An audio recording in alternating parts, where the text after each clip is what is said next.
We like that.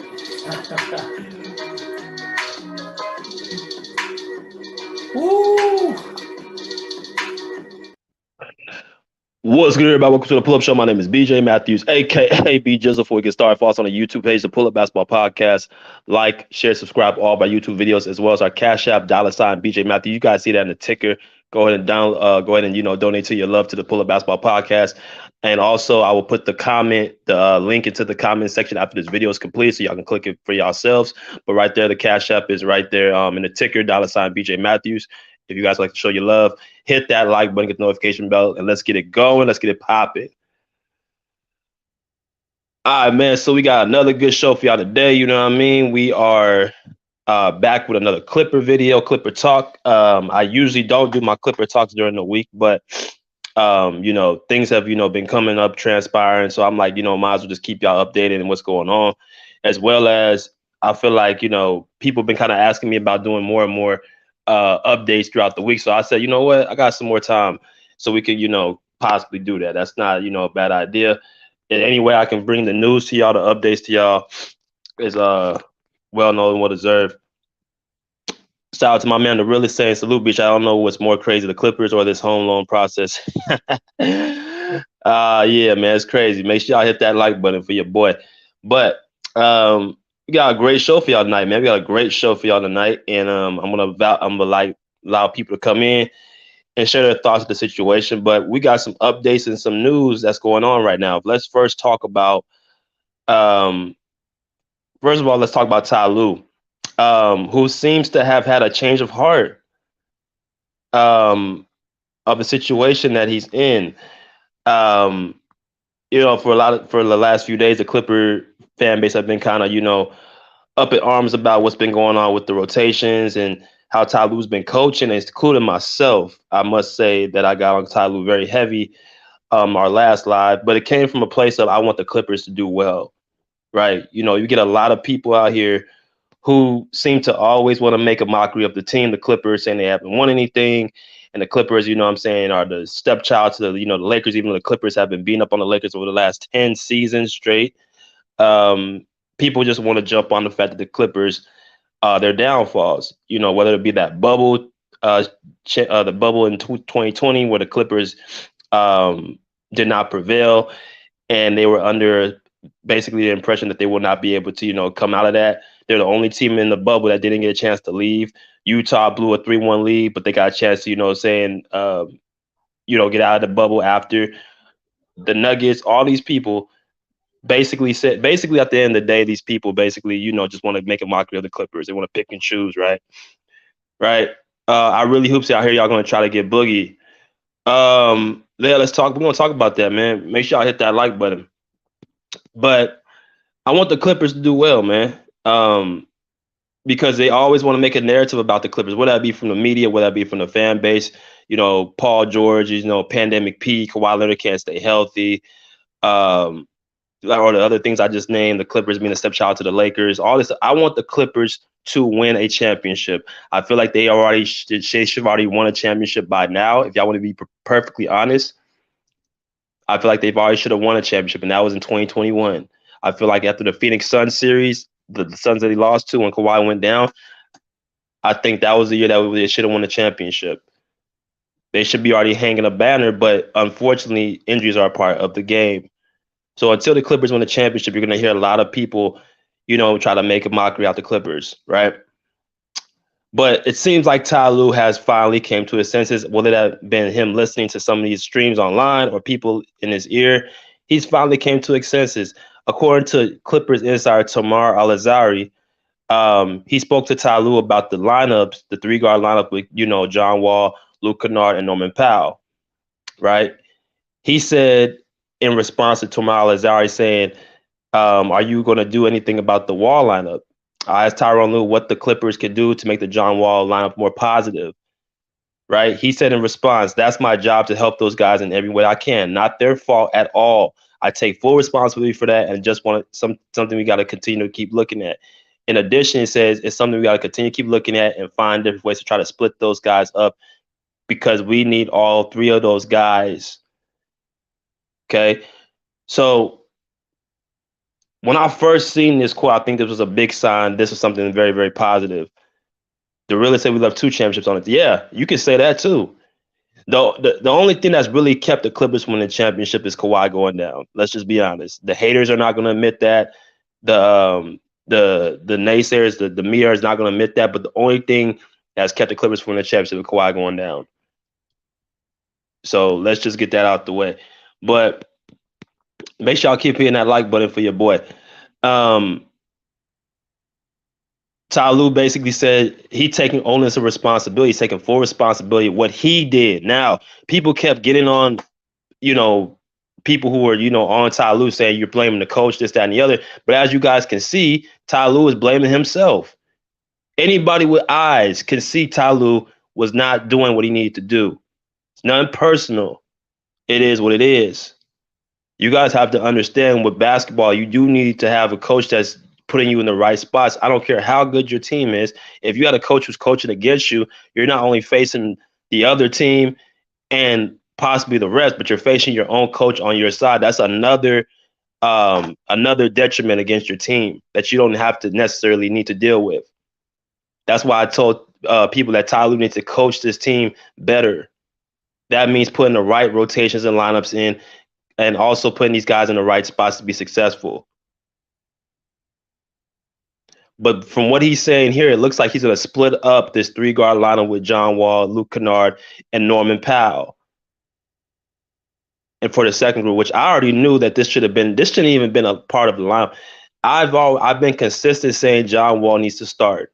Now I don't know where he's gonna put these guys. I don't know if he's gonna put Wall in the starting lineup. I don't know if he's gonna put Powell in the starting lineup. I don't know if he's gonna put Kennard in the start. I don't know what they're gonna naturally do. We'll see tomorrow, but it looks like he's going to split this 3-guard lineup up, which is good for me. Right now, I just want to do a little bit of a small sequence right now because I want to clear some stuff up for people who, seem to be getting confused. There's 3 guys I named: John Wall, Luke Kennard, and Norman Powell. If you look at the statistics, this is what they're all averaging, these 3 guys. John Wall is averaging 11.5 points, 2.6 rebounds, 5.2 assists. Right? He's leading this team in assists. Norman Powell's averaging 15 points, 2 rebounds, 1.7 assists. I think he's playing 25 minutes a game, and John Wall's playing 22.1. Luke Kennard is playing 22 minutes as well. He's averaging 8 points per game, 2.5 rebounds, 1.2 assists. All right, these are the averages these 3 guys are averaging. All right, make sure y'all keep hitting that like button. Salute. Luke can start Wall and bring Reggie off the bench, but motherfucker don't want to even try that unless Reggie's injured, so we don't know how Reggie's plays off the bench is shaking my head. Yeah, we gonna get into that, man. Seems like he wants to. Okay. We gonna get into that, man. Make sure y'all hit that like button. But these are the 3 guys, these are their stats. Now I'm putting this up for a reason. Okay, I'm putting this up to a reason. I'm gonna make a point. Because the way I see it, and I was very vocal about this, I said John Wall needs to start. He should have been starting on this team. Now, he's been seeming to get the bulk of the blame from these 3 guys because apparently the plus minus people want to reach and try to make it the plus minus the reason why John Wall's a detriment to this team. Now, this is where I say the stat geeks really get on my nerves. These are the people that get on and talk about hoops from an analytical standpoint, but without actually understanding the eye test, without actually even being on the court, or without actually understanding from a different mindset. First of all, to look up a stat like the plus minus and completely ignore the basic numbers that John Wall is averaging, which is 11.5 points and 5.2 assists off of 22 minutes. First of all, that right there just shows that you're just looking to reach for the wrong thing. As I've said before, to average 11.5 points and then 5.2 assists per game off of 22 minutes is not average. You guys starting point guards who don't even average that. Right? So let's look up the word plus minus. Plus minus is the total point differential for the time that a specific player is on the court. This stat measures a player's impact on the game, right? To calculate the plus minus, subtract the difference between the player's team's total points and their opponent's total points when the player is in the game. Okay, let's stop there. So if we go back to the bold, it says the total point differential for the time that the specific players on the court. Okay, so it's basically your impact while you're on the court. If you're on the court, is your team up 5 points? Are they up 10 points? Are they up 15 points? Are they down 15 points? Are they down 10? That's what the plus minus circulates around. Now, we all know basketball is a team sport. So when you're playing on a team and you got guys around you who are elite, let's say that you have a guy that you're the bench player and you're about with all the starters. Usually in basketball, the starters are the better players. They get the most minutes. They start the game. They end up finishing the game. If you're a guy who's on the bench a lot but get the opportunity to play with the starters, 9 times out of 10, you're going to have a higher plus minus because you're benefiting from the people around you. It's not nothing that you're doing specifically personally. It's the fact that you're around the better players. But doesn't mean you're a starter caliber player. That's not what it means. Right? And I'm making a point. I want y'all to stick with me. Make sure y'all keep hitting that like button. Spider to Molly for take the 2 seconds. Okay, yeah. I talked about Spider the other day, man. But like I said, this plus minus is basically circling around what the team does around you. Now, y'all know I played ball. Y'all know I hooped. There are situations where I would be on the court with guys who either I've been on the starters, I've been a bench player, I've been all of it. And there's such thing as benefiting from other players around you while you're not really doing much. It's like, okay, y'all have had group projects when y'all were in school, right? Where you are, part of a 4 or 5 group team, and you got that one guy, that one slacker, who doesn't do his part. He doesn't do his part when he comes to the group project, but y'all end up getting an A in the group project, but he didn't do nothing. He still benefits from the grade, but we the 5 people in that circle know he didn't really do much. That's how I look at this plus minus. It doesn't actually give any type of real credence. It just goes by a calculator, by analytical. This is why I don't like to go by analytics alone. To sit there and basically go by a stat that you benefit from other people and other players is a lazy way of trying to evaluate who's better. And I'm gonna prove it right now. Let's look at 2 players right now, Paul George and Reggie Jackson. Right? This is Paul George's plus minus right here on the right column. The last 5 games. He has a minus 14 on the 26th, 11 for the 27, minus 4 on the 29th, minus 1 on the 31st, and another 1 plus 1 on January 2nd. Those are the last 5 games. Right? Those are Paul George's. So he has 3 minuses and 2 positives. And the minus 14 is higher than the positive 11. So if person just looked at without seeing this as Paul George, they would say, well, why is this plus minus so low? He's hurting his team. Right? But look at this guy right here, minus 2, minus 1, minus 3, positive 6, positive 9. Right? This is Reggie Jackson's plus minuses. So he has a minus 14, Paul George, and Reggie Jackson's lowest is a minus 3. So by the numbers, Reggie Jackson has a higher plus minus than Paul George. But would anybody, with any sense, say that Reggie Jackson's a better basketball player than Paul George? No, they wouldn't. So why in the world does people want to yell out plus minus, John Wall's hurting his team because his plus minus is low, low, low, when that's not the measurement of who's better?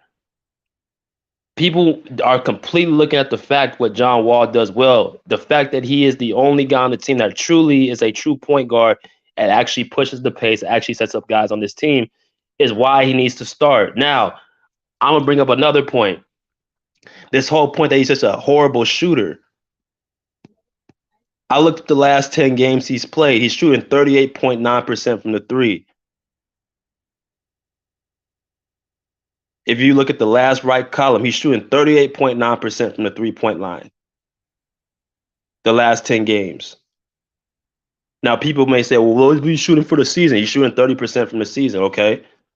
John Wall has never been just an elite 3-point shooter. That's not what he is. Everybody has flaws, like I said before. Everybody on the Clippers team, I could tell you, has flaws. Luke Kennard is not a great playmaker. Do you still kick Luke Kennard off the team? No. Uh, Reggie Jackson is not a great point guard. He's a more of a he's a shooter. He does not have a high IQ. Do you kick Reggie Jackson off the team? No. Paul George at times is not very smart with the ball. He turns the ball over quite a bit. Do you kick him off the team? So again, everybody has flaws to their team. The whole point is you're supposed to use a player's strengths and try to hide the person's weaknesses. So his weakness is John Wall is to shoot the 3-point shot. But as you can see, he's shooting 38.9% from the three. So that's actually close to over average. But nobody wants to talk about this. They don't say, oh, he's just a horrible shooter. Well, how is he shooting 38.9% from the three in 10 games? So what I'm looking at is a guy who can make threes. He's not elite, but he can hit the open three. He can hit the 3-point shot. So that excuse needs to go out the window by now, man. To say he's just a horrible 3-point shooter, he can't is bogus. That's a casual take. And for people who say you can't play in a half-court offense, y'all do understand that half-court offense is more than just shooting, right? Half-court offense can mean you penetrating to the basket and finding open players, which he's elite at. So again, the casuals and the people that just, and I'm not one of them people that just say if you ain't played ball, you can't talk about. I'm not one of them. But when they say idiotic stuff like this, then I have to check them, man, because it's disrespectful and it's really you're basically ruining somebody's legacy by saying idiotic stuff like that, and especially if it's not factual. See, I told y'all before, I can break this down from a player standpoint, from an analytical standpoint, and from a fan standpoint. Very few people can do that who has all three hats. So you can't really fool me. And when I talk about this basketball stuff, I study it night and day. I had a chance to, blessed to play the game. And I also, I'm a big fan of the team. So I look at all three. But that's enough about John Wall. I want to talk to y'all about Robert Covington. So it looks like Robert Covington will be in the rotation tomorrow. Okay. According to Ty Lue, it says from tomorrow is out. He said Nicholas Batum is out tomorrow versus the Nuggets. Make sure I hit that like button. Yeah, we nerd. Yeah, I told you, bro. I ain't know. People think I'm just an idiot, man. You ain't dealing with no no idiot. You dealing with somebody who actually studies this stuff. But Nicholas Batum is out tomorrow versus Nuggets, which I don't know. When did Nicholas Batum even hurt his ankle? I don't know if they're just looking to just create injuries and just saying stuff. People get injured just to get guys more time off. I don't know, because I did not see Nicholas Batum limping at all. Like, I saw him playing the full game against the Heat. So I don't know when he even hurt his ankle. It says Paul George. I'm gonna get into that after. But Robert Covington looks like he will be in the rotation tomorrow. He will be playing. And I'm happy because Rocco should have been having minutes a long time ago, bro. Let's just be honest. He should have been having minutes. I don't know what Ty Lue was thinking, leaving this man out for so many games. I think he played like 8 out of the last 10 games on DNPs. And he said basically, and I'm gonna let y'all listen to what Ty Lue said again. I don't know if people actually seen it. Make sure y'all keep hitting that like button. Go. Just with Rocco, I know that you got inside late, but did anything change with kind of where he stands in the rotation, just how you see it? No, I just told him I had a conversation with him, just try to keep the communication, just said,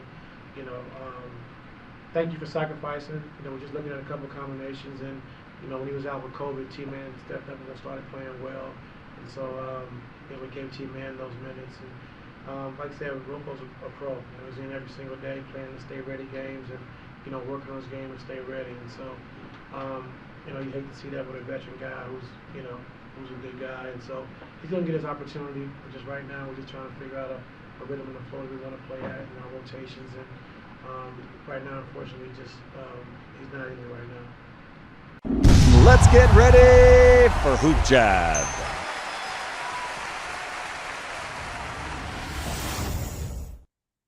Okay, so that was Coach Ty Lue basically in a nutshell a few weeks ago saying that Roko's been out the rotation because they're trying some new things. Now, what he's been trying, they ain't been working. I don't know what they were trying it for so long, giving up games and throwing games away. But they finally, made the right decision by, saying we're going to put Roko in the rotation, right? Roko, as I've said before to y'all, he's another Nicholas Batum, a guy who can stretch the floor, who's 6'7", 6'8", who has great hands, who's in the right spots on defense, has a high IQ. So those are the type of players that we need on the court. It was just crazy to me that he's leaving them on the bench for so long. But I guess it took that these games that we've been losing to try to he actually sees the point that it's not worth it leaving Roko on that bench. So it looks like he will be in the rotation tomorrow. I'm not sure how many minutes he's gonna get. We'll see, but I'm looking forward to it. Now, the last thing is Kawhi and Paul George. Tommorrow has already also stated that Paul George is questionable for the Clippers, and he said Kawhi Leonard is unlisted and should be available to play tomorrow after participating in practice. Yo, Africa, what's good, man? What's good, little bro? PG, as y'all know, tweaked his hamstring against the Miami Heat on Monday. And I'm going to keep saying this. This dude has too many hats. What I mean by too many hats is they're using Paul George for way too many things that they don't have to use him for. When you start having little knickknacks and you're having the hamstring, it means that usually, from what I understand, it means overloading of certain muscles and of your body. So you're asking this man to make for this team. You're asking him to be a great defender, and you're asking him to be an elite scorer while Kawhi is out. So you're asking him to do a lot of stuff for this squad. When in reality, Steve Ballmer bought the depth that he had for other guys to help him out. You're not supposed to do more, right? So that's why I see with him tweaking his hammy.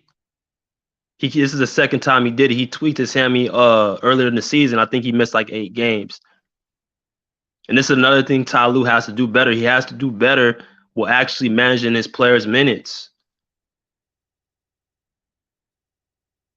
And really, to be honest with you, people got to also understand something too about Paul George. Paul George really has not missed games throughout his whole career. If you look at his whole 10, 11-year career, he usually plays close to 75, 80 games a year, except that one year when he had that leg injury. Go back and look at all the seasons from Paul George.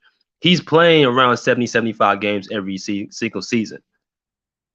Up until he came with the Clippers, he had that injury. The first year he came with the shoulders. And then the second year, he played pretty much the whole season. The third year, he did play a lot. And then last year he missed a chunk of the season. But for the most part of his career, he's never really been hurt. Pull up on that like PG hamstring. Yeah, make sure y'all hit that like button for your boy, man. So yeah, PG's never this myth that PG's always hurt, bro. Again, people gotta do their homework. If you look at Paul George's career, he's always playing close to 75 games in his every season, right? Except when he has a major injury. Now Kawhi is listed and should be available to play tomorrow after participating in practice. So he missed Monday's game because of a non-COVID illness. He practiced today, which was good. The fact that he did practice shows that he, most likely he will be playing. There's 4 stages of, a status on a player: doubtful, questionable, probable, and 100%. Or I'm sorry, doubtful, questionable, and then probable. So doubtful is 25%. You're going to play. Questionable is 50%, and probable is 75%. And then after that, it's you're guaranteed to play. So it looks like Kawhi is going to be playing tomorrow, and he probably is going to sit out that back-to-back against the Timberwolves on Friday, which I expected.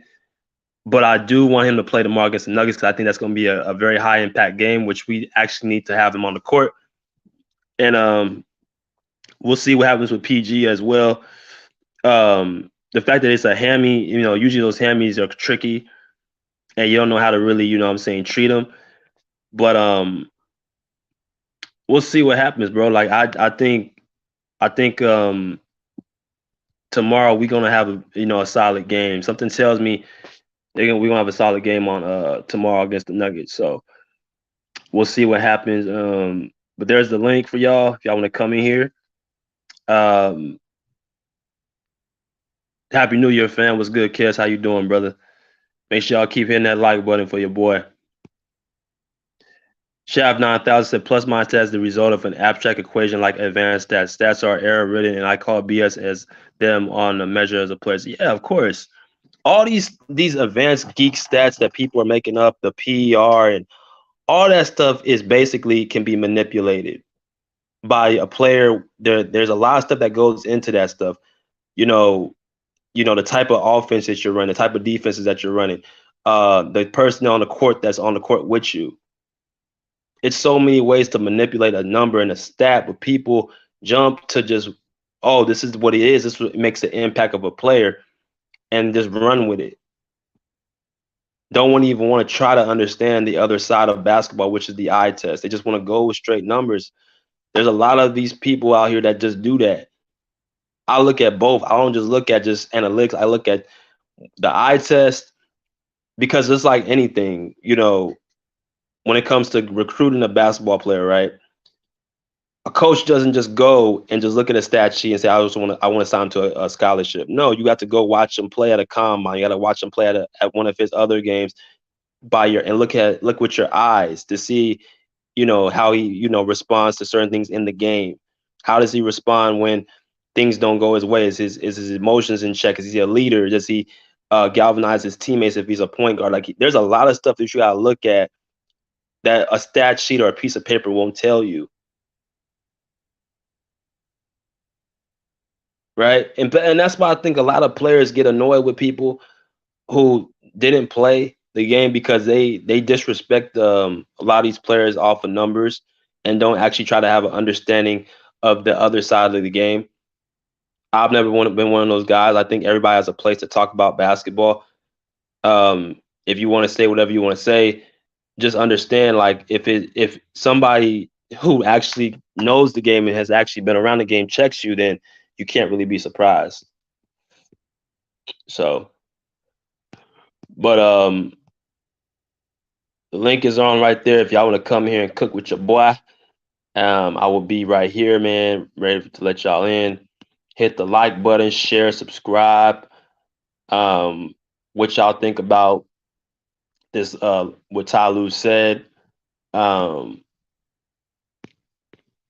Do y'all think that what do y'all think Ty Lue should do? And all that stuff, bro. So yeah. Yeah. Brother, how are you, my brother? Good, brother. How about you, man? Happy New Year, my man. Hey, happy New Year, man. It's all love, man. Hey, fill me in. I just caught you, but what did Ty Lue say?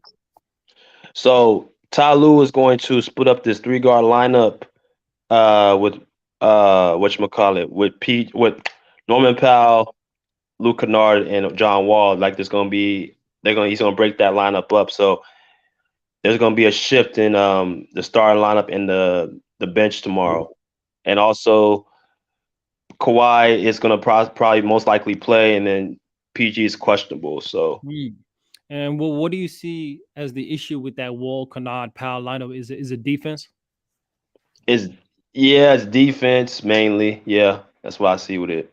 It's definitely defense. Interesting. If you pull up that statement again, like, Ty Lue is saying two things at the same time, man. If you pull that Ty Lue, yeah, it's something we got to continue to keep looking at and find different ways to try to split those guys up, because we need all three of these guys. So you need them, but you don't need them in combination. So he's trying to claim that they are still important, but that the combination of those three together is not working. Okay, right. I can understand that, but that's like saying two things. What it sounds like is, to me, is somebody about to lose some minutes, is what that sounds like. Because if you're gonna split them up, and you're gonna play maybe more with the starters, and you're gonna shuffle them with certain starters, that's gonna be interesting to see how that goes. If Wall starts, well, then that's interesting. Splitting them up to me sound like because usually they come off the bench together, right? Yeah, they all come off together. Exactly. So he they ain't gonna come off together.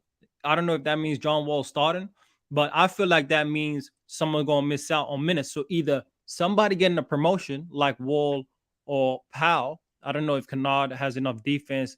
Teams will just hunt him on defense. He should be the sixth man though if Powell is stepping up. But Powell kind of got that on lock and he's actually doing well. So I don't know if you're gonna change his role, but I feel like one of those three are losing minutes, and one of those three gaining more minutes, and may be a possible starter. And so it's gonna be interesting what the question is gonna be. I mean, what the play is gonna be.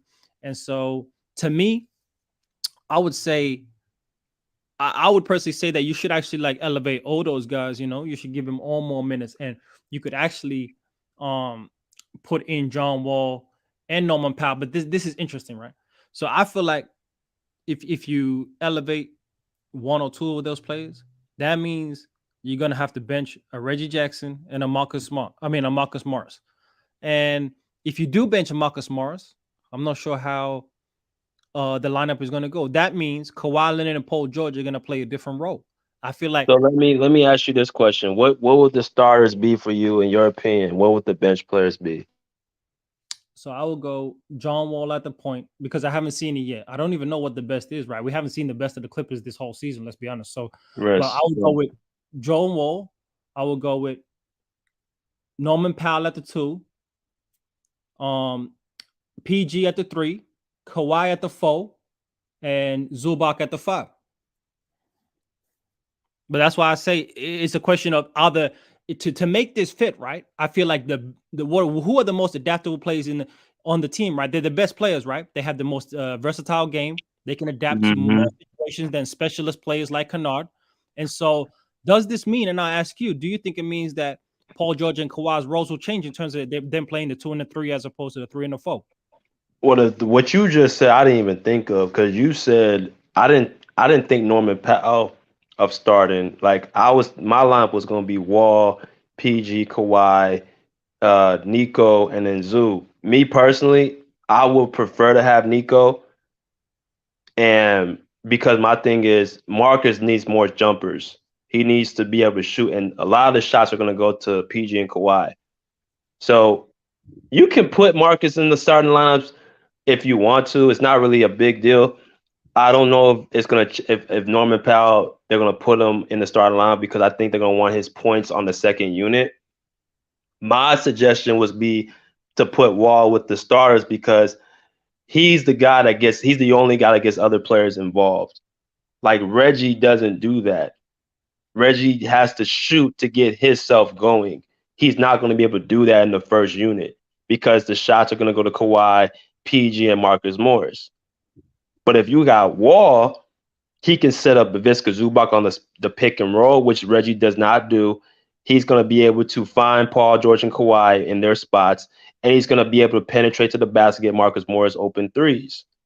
So each one of those players are going to benefit from John Wall being on the court. Now the second unit is going to be Reggie, Norm, Terrence Mann, or Luke Kennard, depends on the game that they're in,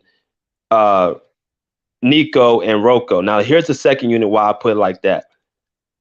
I have to make sure that there's going to be a mixture of energy and high IQ in the second unit. Rocco and Nico are both high IQ players. Reggie, he's not a high IQ player, but he's very energetic. Norman Powell, not very high IQ, but he is a scorer. And Terrence Mann and Luke Kennard are high IQ players. So I have a good mixture. I don't, my philosophy is I don't ever tell a player, okay, because you can't do something, you can't be a part of this team. I'm going to make it conducive. You're a shooter, and that's what you do. I'm going to put you in the best position to shoot. Luke Kennard's a shooter. There's certain games he looks like he can't even get a shot off. So I'm going to put him with guys who are more are willing to get him more jumpers off of screens and stuff like that. If you're a guy like a John Wall who's not an elite shooter, I can still use you as a penetrator and as an assist guy to give it to other players. You see what I'm saying? So that's the lineups I would have. The only thing is that Terrence Mann, Luke Kennard are going to have to share minutes because it just depends on the game that you're in. It just because there's certain games Luke Kennard is unplayable because he can't get his shot off. He can't even score. Yeah, I put that on the coach, right? The sets and what you're running ain't maximizing his skills. But do you think that one thing and why I said like and I want to what you think about Kawhi Leonard and Paul George roles changing is I feel like the team is very versatile, right? So you got a lot of similar plays, which means it's versatile, which means I feel like players should be able to on the Clippers to maximize their talents, play different roles depending on matchup, depending on game, depending on the flow of the game. It should be very versatile, very flexible, which means like you can play Kawhi at the 4, you can play Kawhi, PG at the 3, you can play PG at the 1, you can play Kawhi at the 2, whatever it needs to be, right? But why do you think this? Do you think that occurred? That should occur, and why do you think it hasn't occurred? In terms of, I feel like they're playing the same role, and plays are trying to fit around them. I feel like the two best players really need to be the most versatile and flexible players when it comes to game and the season. It's the only thing I just was saying. I'm gonna let Bruce and Bubba go. I just think again like Paul George and Kawhi don't need to be the playmakers. They can play make because they're great players. But I'm not looking for them to bring the ball up the court every single time when I got John Wall there. Because if I'm a wing player, think about it. If I got a guy who can just get me the ball where I need to get the ball at, I rather would have that than have to try to bring the ball up every time, dribble, score, shoot. That's a lot of energy. So as far as your question about changing their roles, I just think, I would bring Norm off the bench. Because he needs shots as well. Like I said, the less scores in the first group, the better because we can get more of those shots to Paul George and Kawhi. John Wall don't need a lot of shots. Ivica Zubac don't need a lot of shots. Nicholas Batum, if you put him in the start line, doesn't need a lot of shots.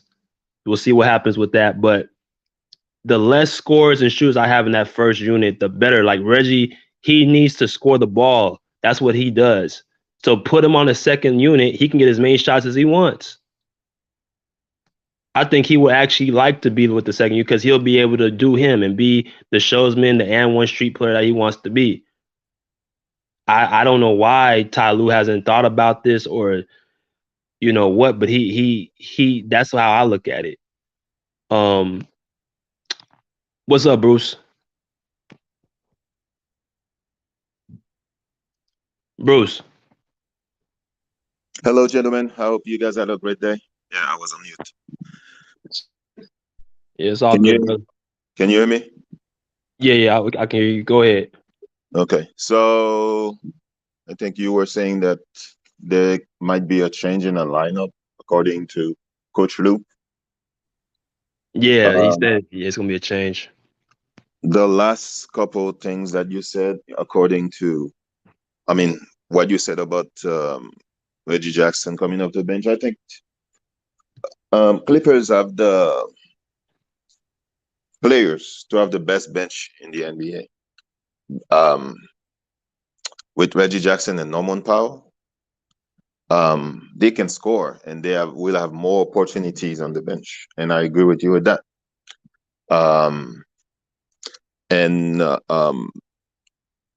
Paul George and Kawhi could start and then get a rest, and Reggie Jackson and Norman Powell and exactly. Luke Kennard, Terrence Mann, yep.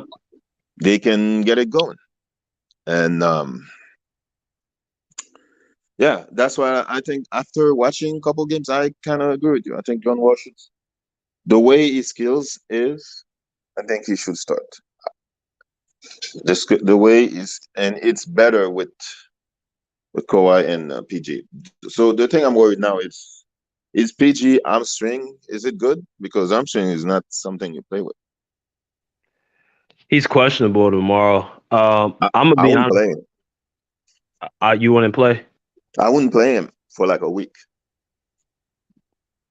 You know what? I think you're right because I think Kawhi is great enough to get these guys, and then plus it'll give other players to get more time to play. I wouldn't rush it either. Yeah, I mean, you got Zion like missing 3 weeks. Every team is going through it, man. That's why everybody's in it. So rest Paul George for a couple days, man. Get that hamstring better. Right, right. What's up, Bubba? What's good? What's good, BJ?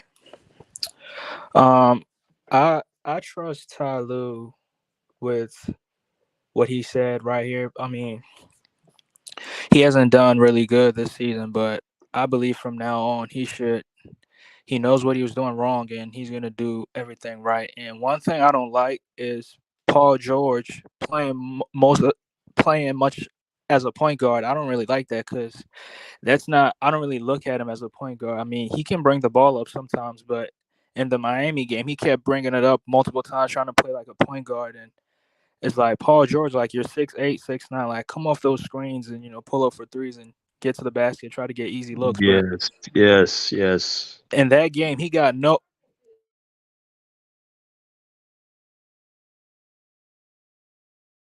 Sorry about that, but in that game, he didn't really get any easy looks now. And the Clippers came out a little bit lackadaisical because I saw Miami playing like they really wanted to win. Like, even though Jimmy Butler didn't have it going offensively, he was doing other stuff. But with the Clippers, they didn't hustle. I didn't see no heart out there. I didn't see no nothing. And yeah, they came back down from like 20 points, but they ultimately lost the game, which I feel like they didn't really execute very good down the stretch. And they lost the game. And Eric Spoelstra ultimately outcoached Ty Lue, and Miami won the game. But from the next game they play, I expect John Wall to play a lot of minutes, and Reggie Jackson, I'm very, very disappointed. And I mean, I really wanted him to start. I thought he was going to have a great season, but from the looks of it, he's not having the season that I expected him to have. And I don't know if he's injured or he's a little bit not motivated or whatever, but you're up for a contract. You should be playing the best basketball to get a deal. But from the looks of it, I would say John Wall should start. And here's my thing about this, and make sure y'all keep hitting the like button, man. Appreciate y'all. Here's my thing, man. I say Reggie Jackson, he's not a bad player. He's a great player. He led the team in 2021. He led the team last year with Mook. He deserves a spot on this team. My thing is, again, what's gonna make Reggie Jackson be the best version of Reggie Jackson? What's gonna motivate him, like you said? What I think he needs is he needs a reboot. I think he needs a new motive. I think you have to motivate Reggie.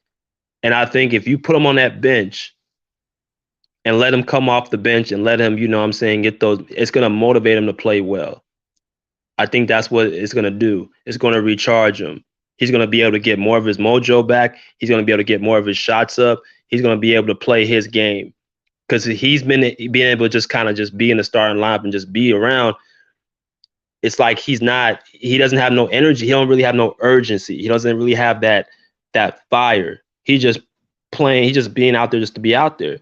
And I think a lot of it has to do with he's playing beside PG and Kawhi, and he's not going to get the shots. Remember last year when he didn't have to be with PG and Kawhi, like how Reggie looked. Like he just looked like he was just a top tier player, hitting big shots, the fans chanting his name, but it was because he didn't have to give up any to shine. That's why I say he should be in the second unit. So that way him and Norman Powell together can be the stars of that group. That's how I look at getting the best deal out of Reggie.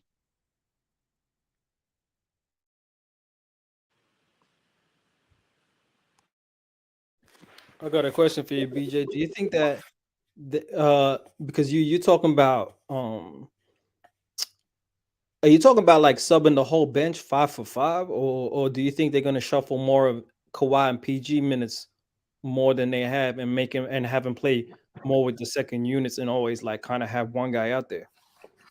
That's a good question. So the way I look at it, with subs, it's like, okay, if I got a 5 guard lineup, let's say the first 5 guys are in, what I would do is I would start off with getting Marcus Morris out the game. I would take the guy that I would take Marcus Morris out, and then possibly Kawhi or PG out. No, they can't play in the first quarter. They can play together, but after that, they gotta split up. I think Kawhi and PG should only play together in the first and fourth quarters.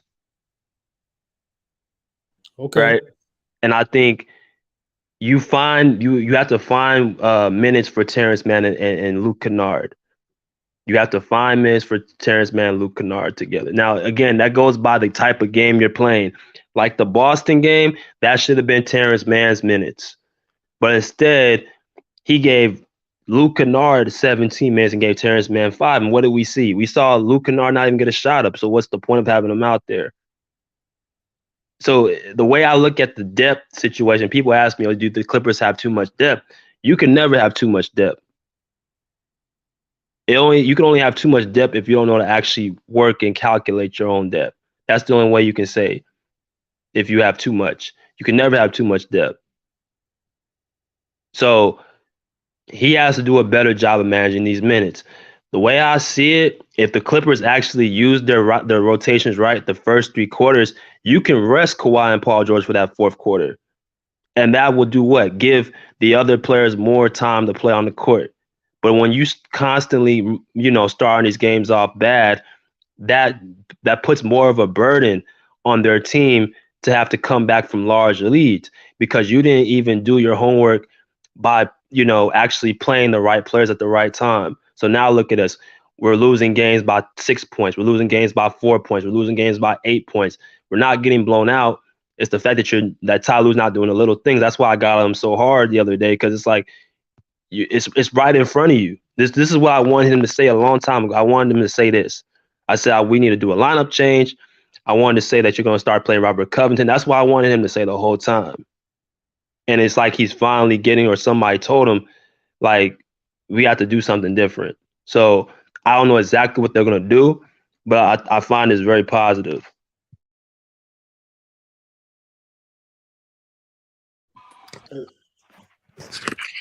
So you think the Clippers win the next game? Yeah, They play Denver.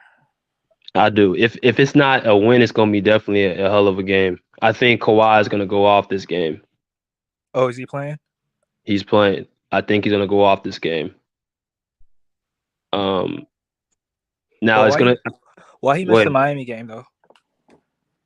I don't know what he was sick with. He said he had a non-COVID illness. I don't know if it was just a fever or something, but he didn't play because of that.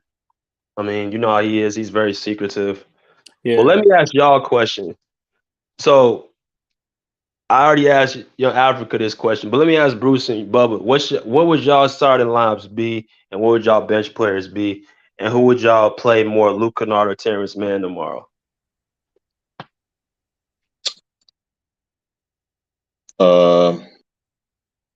Wall,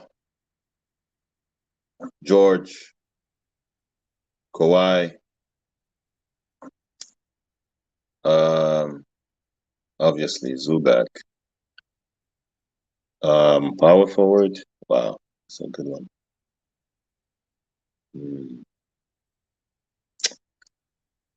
You guys might disagree, but I think for power forward, I think Nicholas Batum. I mean, I don't disagree.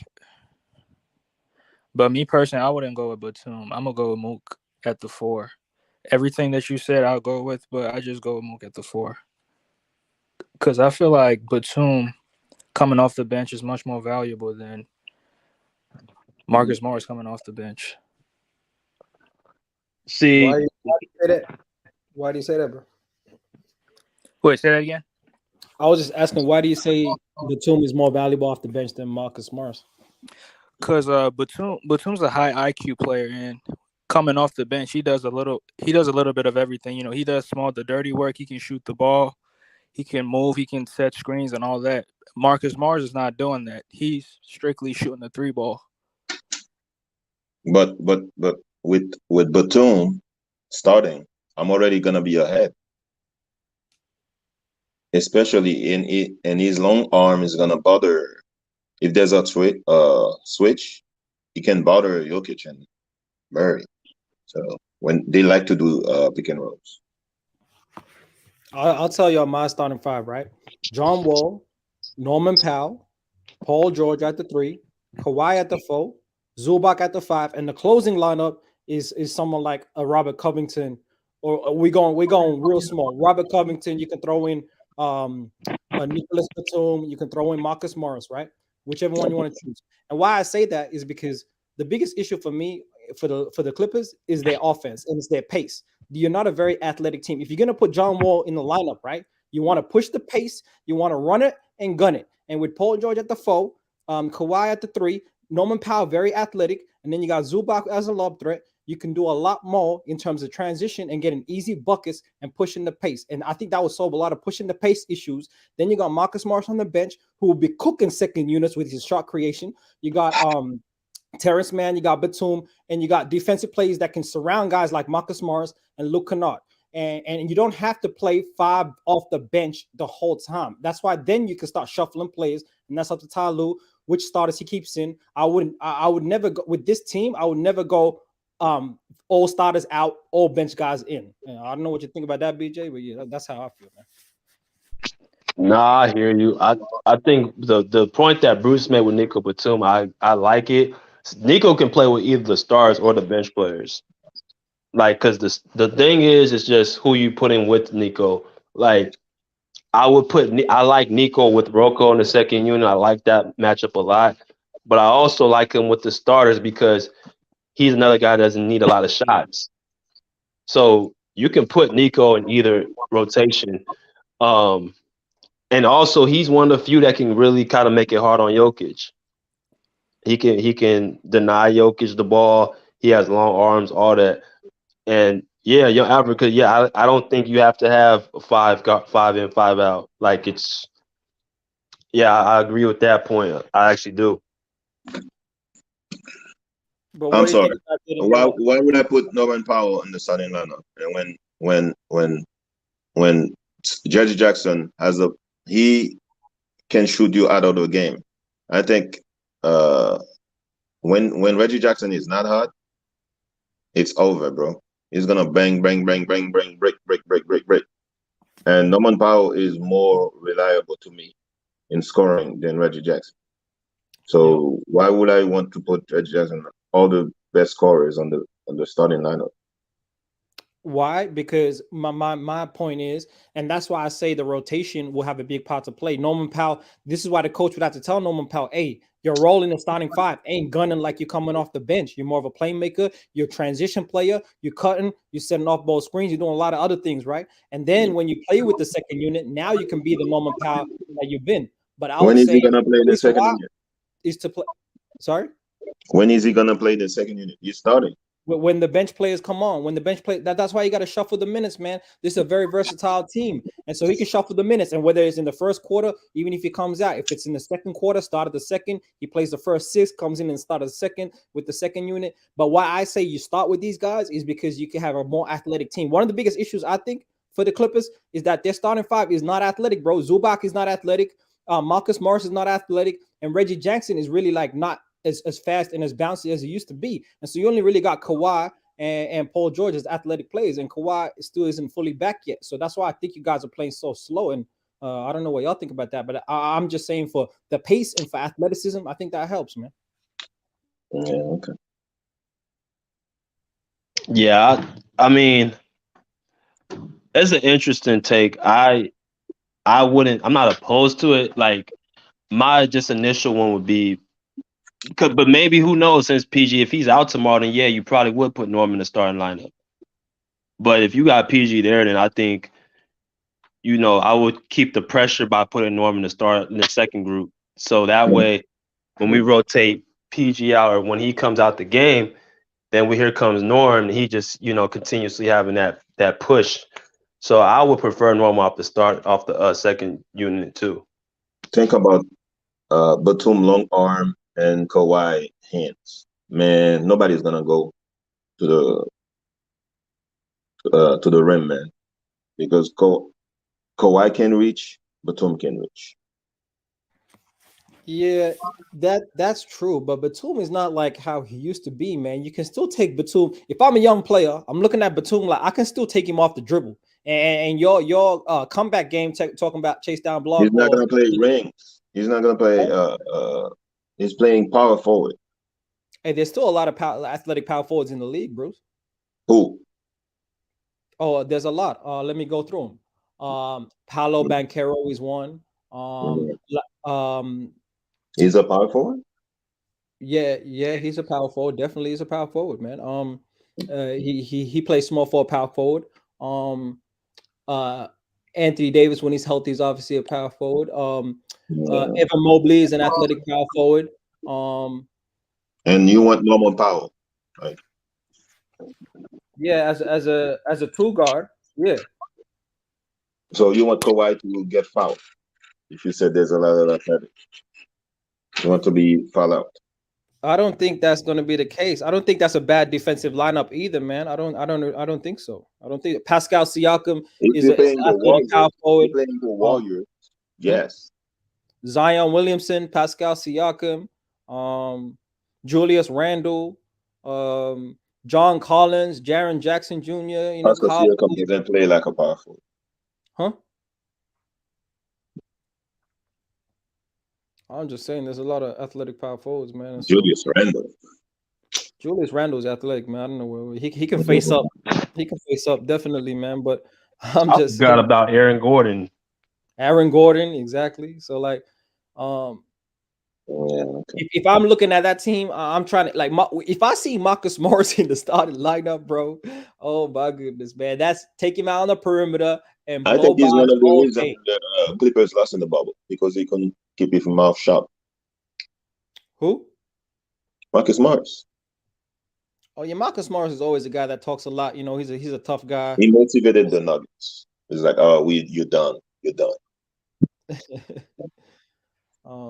But yeah, I think that they should get more athletic in their starting five, and that would help PG, Kawhi, John Wall. Because if you put John Wall in starting lineup, you're trying to push the pace, right? That's his best attribute as a point guard is pushing the pace, finding easy shots in transition. And if you don't have athletic plays to run with him, well, what you gonna do? I don't know.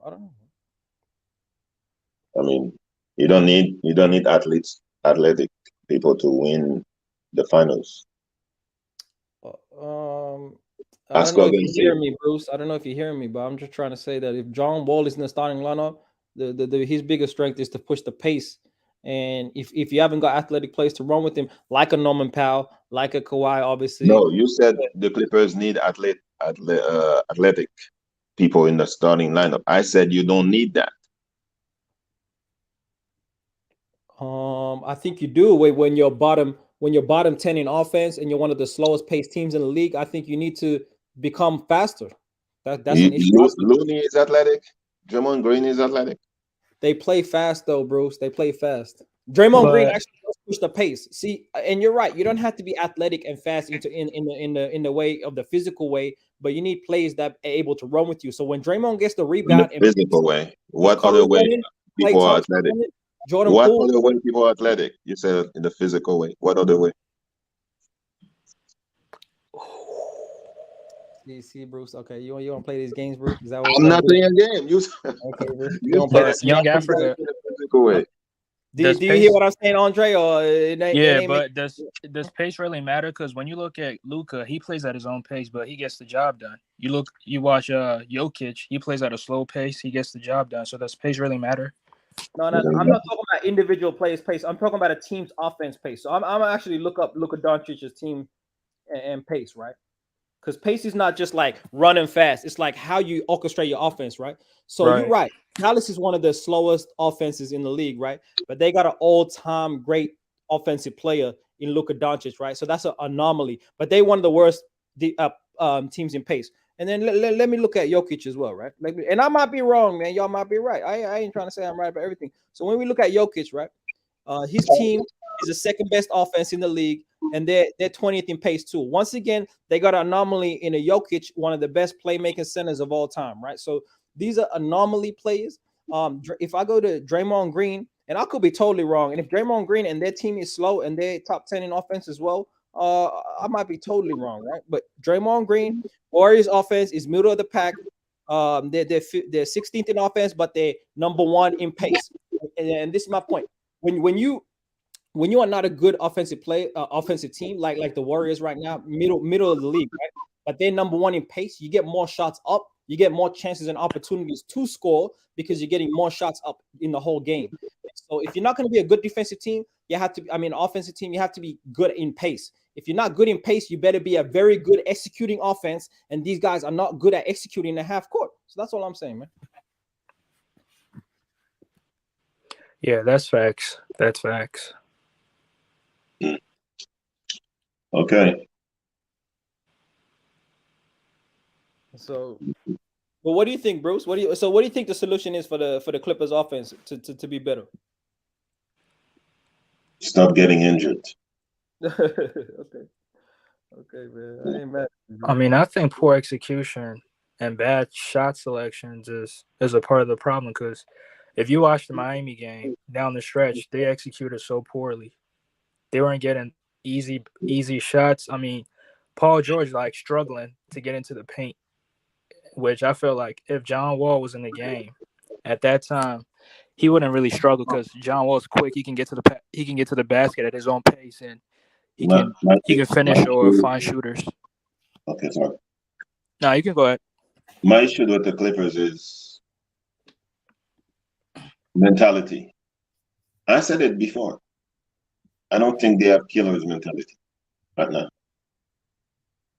It's like, okay, we win, we lose. Oh well. I hate that. Yeah, I agree with that. But did you hear what we were saying, BJ, about the pace and the offense? And did you hear that? Y'all hear an echo? Oh, you hear an echo? Do y'all hear an echo? No, we don't. No, we hear you clearly. All right.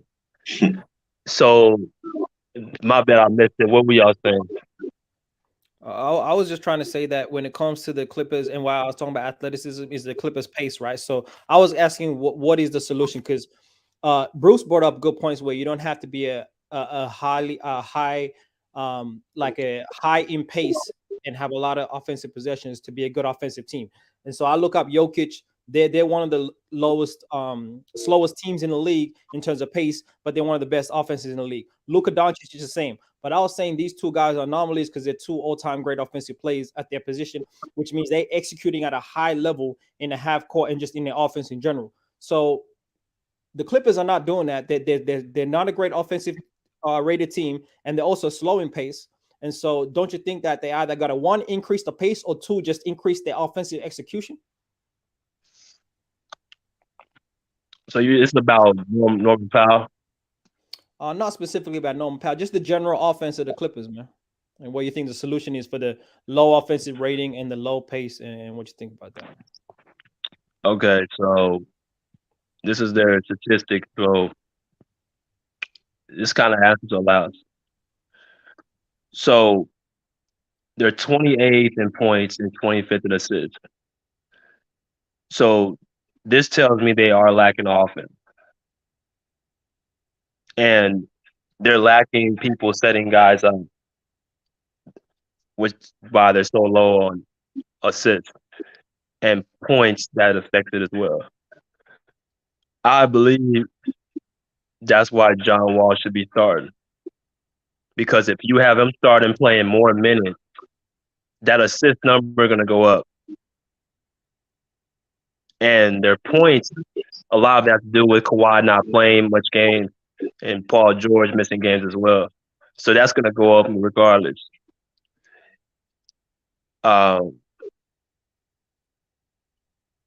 It's not really nothing major that they needed to do, except just,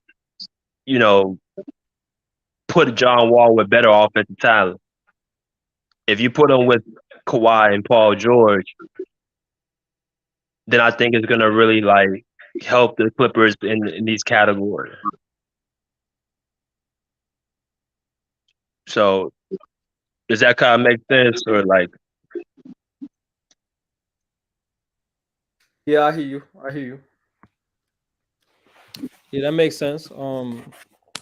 Yeah, it's either offensive execution, or my point was like if you're not a good offensive team and you don't execute well on the offensive end, then pace is one of the big things that can help you with that. Like Lakers, right? Lakers, I think, is the one of the top 5 teams in pace. We're not a great offensive teams, but we get up a lot of shots and we run the transition well with Right. LeBron James.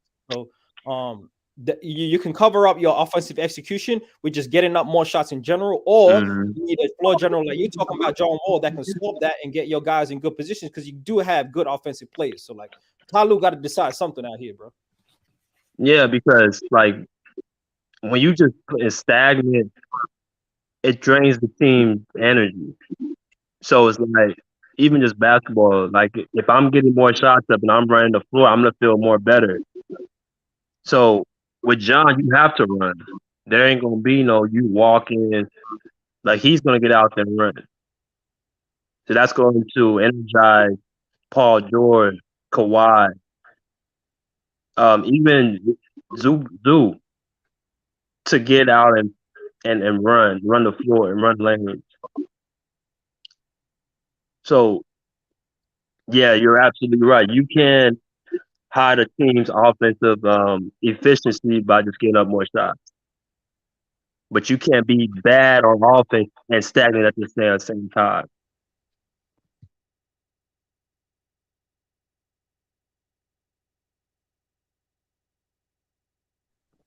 It's gonna be very interesting to see the Clippers, man. It's amazing that y'all have so many talented offensive players. You guys got elite shooters, elite shot creators. You got an elite playmaker on the bench, and offense is the issue. That's kind of crazy because y'all 6th best defense in the league, and so that's what's keeping you afloat in the West right now. But I never seen a team right that had championship aspirations, and it's usually defense that's more of an issue than offense. And so this is an interesting problem, man. That's crazy. And if your offense doesn't pick up, then championship aspirations out the window, bro. Ain't no bottom 5 offense gonna win in this league, man. No way. Unless you're all-time great defense. And I don't know if y'all that too. Nah, that's like Detroit Pistons. Yeah, exactly. That's too much. We shouldn't have to, because with guys like we have on our team, we got enough talent to put the ball in the basket. So Because I'll be looking at the shot count for y'all, man. Like I'm pretty sure I saw like if I go back to the Miami Heat game, y'all took a lot of free throws, but like the shot count every game is like in the other team's favor. Literally, like every game that I see, it's one of the first things I look at. It's like how many shots did y'all get up? How many rebounds and stuff? Offensive rebounds, a lot of things change. But y'all took 67 shots, and Miami Heat took 85 shots. Yeah, and you only had 10 more free throws. The rebounding battle was like y'all lost the rebounding battle by a lot, and that's probably one of the reasons, right? They got 12 offensive rebounds. You got rebounded by 14. And so like, yo, man, y'all a good defensive team, but if you can't rebound, you're not scoring well. Oh man, that shit is crazy, man. That shit is crazy. yeah, man. Nature of the beast. Yeah, man. Y'all see that Boston get destroyed last night? Yeah. Yeah, we did, man. We did. That's That that's great you guys duo. MVP. That's you Okay, guys. That great duo that you talked about, That's you guys MVP. Young Africa. You're MVP. My MVP? Nah. My MVP right now is not Jason Tatum. You know what I mean? It's changed. Oh, what's your Get MVP? out of here, bro. Hey, it changes week to week, man. That's what Who's happens. your MVP, Young Africa? Right now, I gotta say, leading the MVP race for me, it's a 2-way tie between Luka and KD. They leading it right now. Wait, what about the 7-foot beast? Jokic They Nah, solid. Embiid. Embiid is in there too, man. He's in the top 5 for sure. Okay, nah, you said only 2 names. That's why I'm trying to like make sure. I said in terms of like a tie for first for me, but I got Embiid Okay. right there next to Jokic, and then Jason Tatum being the top 5, man. Luka, KD, Nah, he dropped. Embiid, Jokic, Tatum. When has Embiid been a Giannis, 7-foot monster? When I've never seen Embiid being a 7-foot monster. I've never seen that. Oh, come on, Bruce, Bruce. you don't like him. 7-foot talented, Come on, Bruce. 7-foot monster. Yes, he is being a monster, Bruce. Come on, bro. The man is Monster averaging win what? 40 points for a month, bro. Like he being balling. Please, 7-foot talented. There's no defense. Everybody's scoring in this league, man. There's Bro, no defense anymore. Oh, come on, Nah, the Bruce. Sixers are second in defensive rating. Bruce, stop it. Exactly. Yeah, okay. Embiid is playing defense and offense at an elite level, Bruce. Yeah, okay. Averaging playing 30 defense. points. Come on. Who's taller than Embiid in this league? How many people? A lot of not many, but you know, Ball is taller than him, bro. Like, come on. Porzingis is taller than him. Really, man. Porzingis. Boban is taller than him. Hey, Taco Fall is Jokic is the same size. Jaren Jackson's the same size. Like, come on, man. Jaren Jackson. Jaren Jackson is 7 foot, man. Yeah, Jaren Jackson is always on the bench. Come on, man. He's a starter. He's always on the bench for foul. Come on, bro. Yeah, I'm not big on Jaren Jackson. Oh, why not, man? Bro, every time he touches the ball, he's shooting. He's not passing it. Are you talking about Dillon Brooks or Jaren Jackson, man? I don't know who you're talking about. I mean, both of them do that. Jaren Jackson is the Dillon Brooks black is the issue. Jaren Jackson is actually a good offensive. He should actually be getting more shots, man. What do you mean? He doesn't make that many shots, bro. I want him to keep shooting. More shots?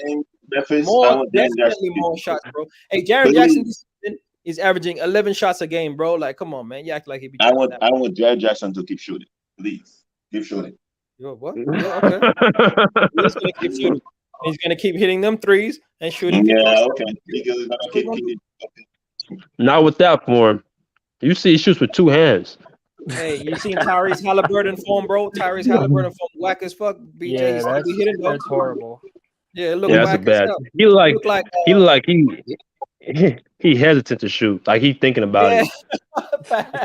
It looked like he's not Terrible. sure, man. Like every time he shoot, he ain't sure about it, but it go in. I saw Tyrese Halliburton form tonight against the Sixers, and he lost. Next, how'd it look, Bruce? How'd it look? Terrible. That's why they lost. Hey, he's about to be an all-star, Bruce. You got to put some respect on Tyrese. Nah, he's not no all-star. He is an all-star this season, bro. Yeah, he's not. Come on, bro. Yeah, he is. So who to start? So Kyrie's a starting point guard. Yeah, I know. Dejounte Murray and Trae Young, not all-stars, right, BJ? When I told you about Atlanta. Hey, Trae Young might make the bench. Yeah, they small. They small. I told you they're small. I told you. They are small. They shouldn't have not lost to Golden State. I was like, I knew they was gonna get that game away too. Yeah, they're just a young team, man. Undisciplined young team. They're missing that guy to let go to Sacramento. They're missing him. Who, Kevin Huerter? Yes, they miss him. That's true. I don't think they knew that he was that good, man. If they knew he was that good, they wouldn't have traded him, man. Damn. Yeah, I told you, Dejounte Murray, please. Yeah, come on. Hey, DeJounte Murray's a solid player, man. New team. Take some time. Yeah, okay. We'll see. If he was solid, what did the Spurs let him go? No, he just didn't fit the timeline of winning, Bruce. That's all. You know what I mean? Okay. And they're a real young team. That's why. I told you. I told BJ the team was gonna be small. Okay. Yeah, they small. They are. They could get to the second round of the playoffs. You know what I mean? They second round exit, but they could get to the. Trae Young wants to be Curry, and now you see what happened? Making those stupid shots. Now he's high straight. He's very cold. Very cold. Yeah. Wait, Bruce. Hey, Donovan Mitchell. Yeah. Bro, they wasn't playing no defense. I know you saw that game, Bruce. I know you saw it. I wanted to text you, Bruce. So that's nothing. Just give it up. That's nothing. Come on, Bruce. That's Come on. 71 points. I mean, Come on, 71, Bruce. yeah, that's a lot. But BJ, Come come on, on. Bruce. The Bulls was not playing no defense. He had Exactly. 11 assists. He had 11 Hey, assists. you can't play defense when a man on fire like that, bro. Like ain't no defense stopping that. Bro, shit, you bro. double him. What you mean? Blitz him and get the ball out of his hands. They was not doing that. They were scared. That's why they were scared. Bro, come on. You couldn't stop. There's nothing you can do at that point. Yeah, okay. He's on a mission. Yeah, mission to lose in the And second they won, round. Bruce. They won, Bruce. Second round. He's a mission to lose in the Bruce, second they round. won. Two. Yeah. Hey, nothing at all impress you in this league, huh, Bruce? Like nothing at all, huh? Oh, a lot of things impress me. Oh, like told you. what, Bruce? I remember the LeBron games in Boston when they were down 3-2, I think. That was impressive. Okay. That was That impressive. shit See, was I'm like giving you- 10 So, years Bruce, ago, man. 71 points don't impress you, Bruce? No.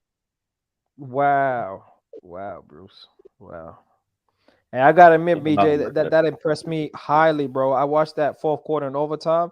The way he was going off in overtime, like just 60, 65, 70, like that was crazy, man.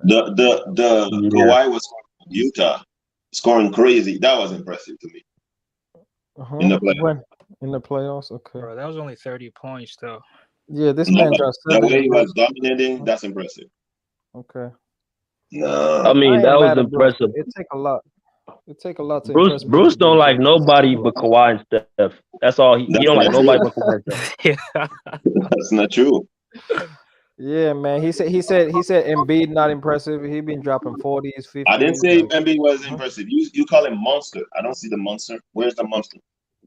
Wait, when he dropped 59 points on the Jazz, that's not a monstrous game? Really? Marketing can guard him. Hey, these are NBA players. Marketing one of the best power forwards in the game right now, bro. That guy with the ponytail can guard him. Oh, come on, Bruce. These What's are his name? the best players in the world, Bruce. They're all the best players in the world. Yeah, okay. They're better than me. I can tell you that. In the world, Bruce, not just you. In the world, bro. In the world, okay. Yeah. Why you sound surprised, man? I mean, I'm sure there's other people. There's some players in Europe better than some players in India. Then Larry Markkinen? That's true. That's true. There's some Larry players. Markkinen, though? Not Larry There's some players who don't play in the NBA. In They're the better. NBA. That's true. I'm telling you. That's true. They're Better than true. guys like Lou Dort or some shit. You know what I mean? Like Mike Muscala or some shit like that. Like, come on, man, Bruce. Come on, man. You know what I Okay. mean? They just don't want to come to the United States. Better than Pat Bev. I know. I guarantee there's a guy in the EuroLeague better than Pat Bev. I know that. But Young Africa, Lou Dort, he's not that trash. He dropped 20 points on the Celtics. Yeah, he was the wrong guy to actually say, man. To be honest, he was the wrong guy. My bad, Lou Dort. If you're listening, my bad, bro.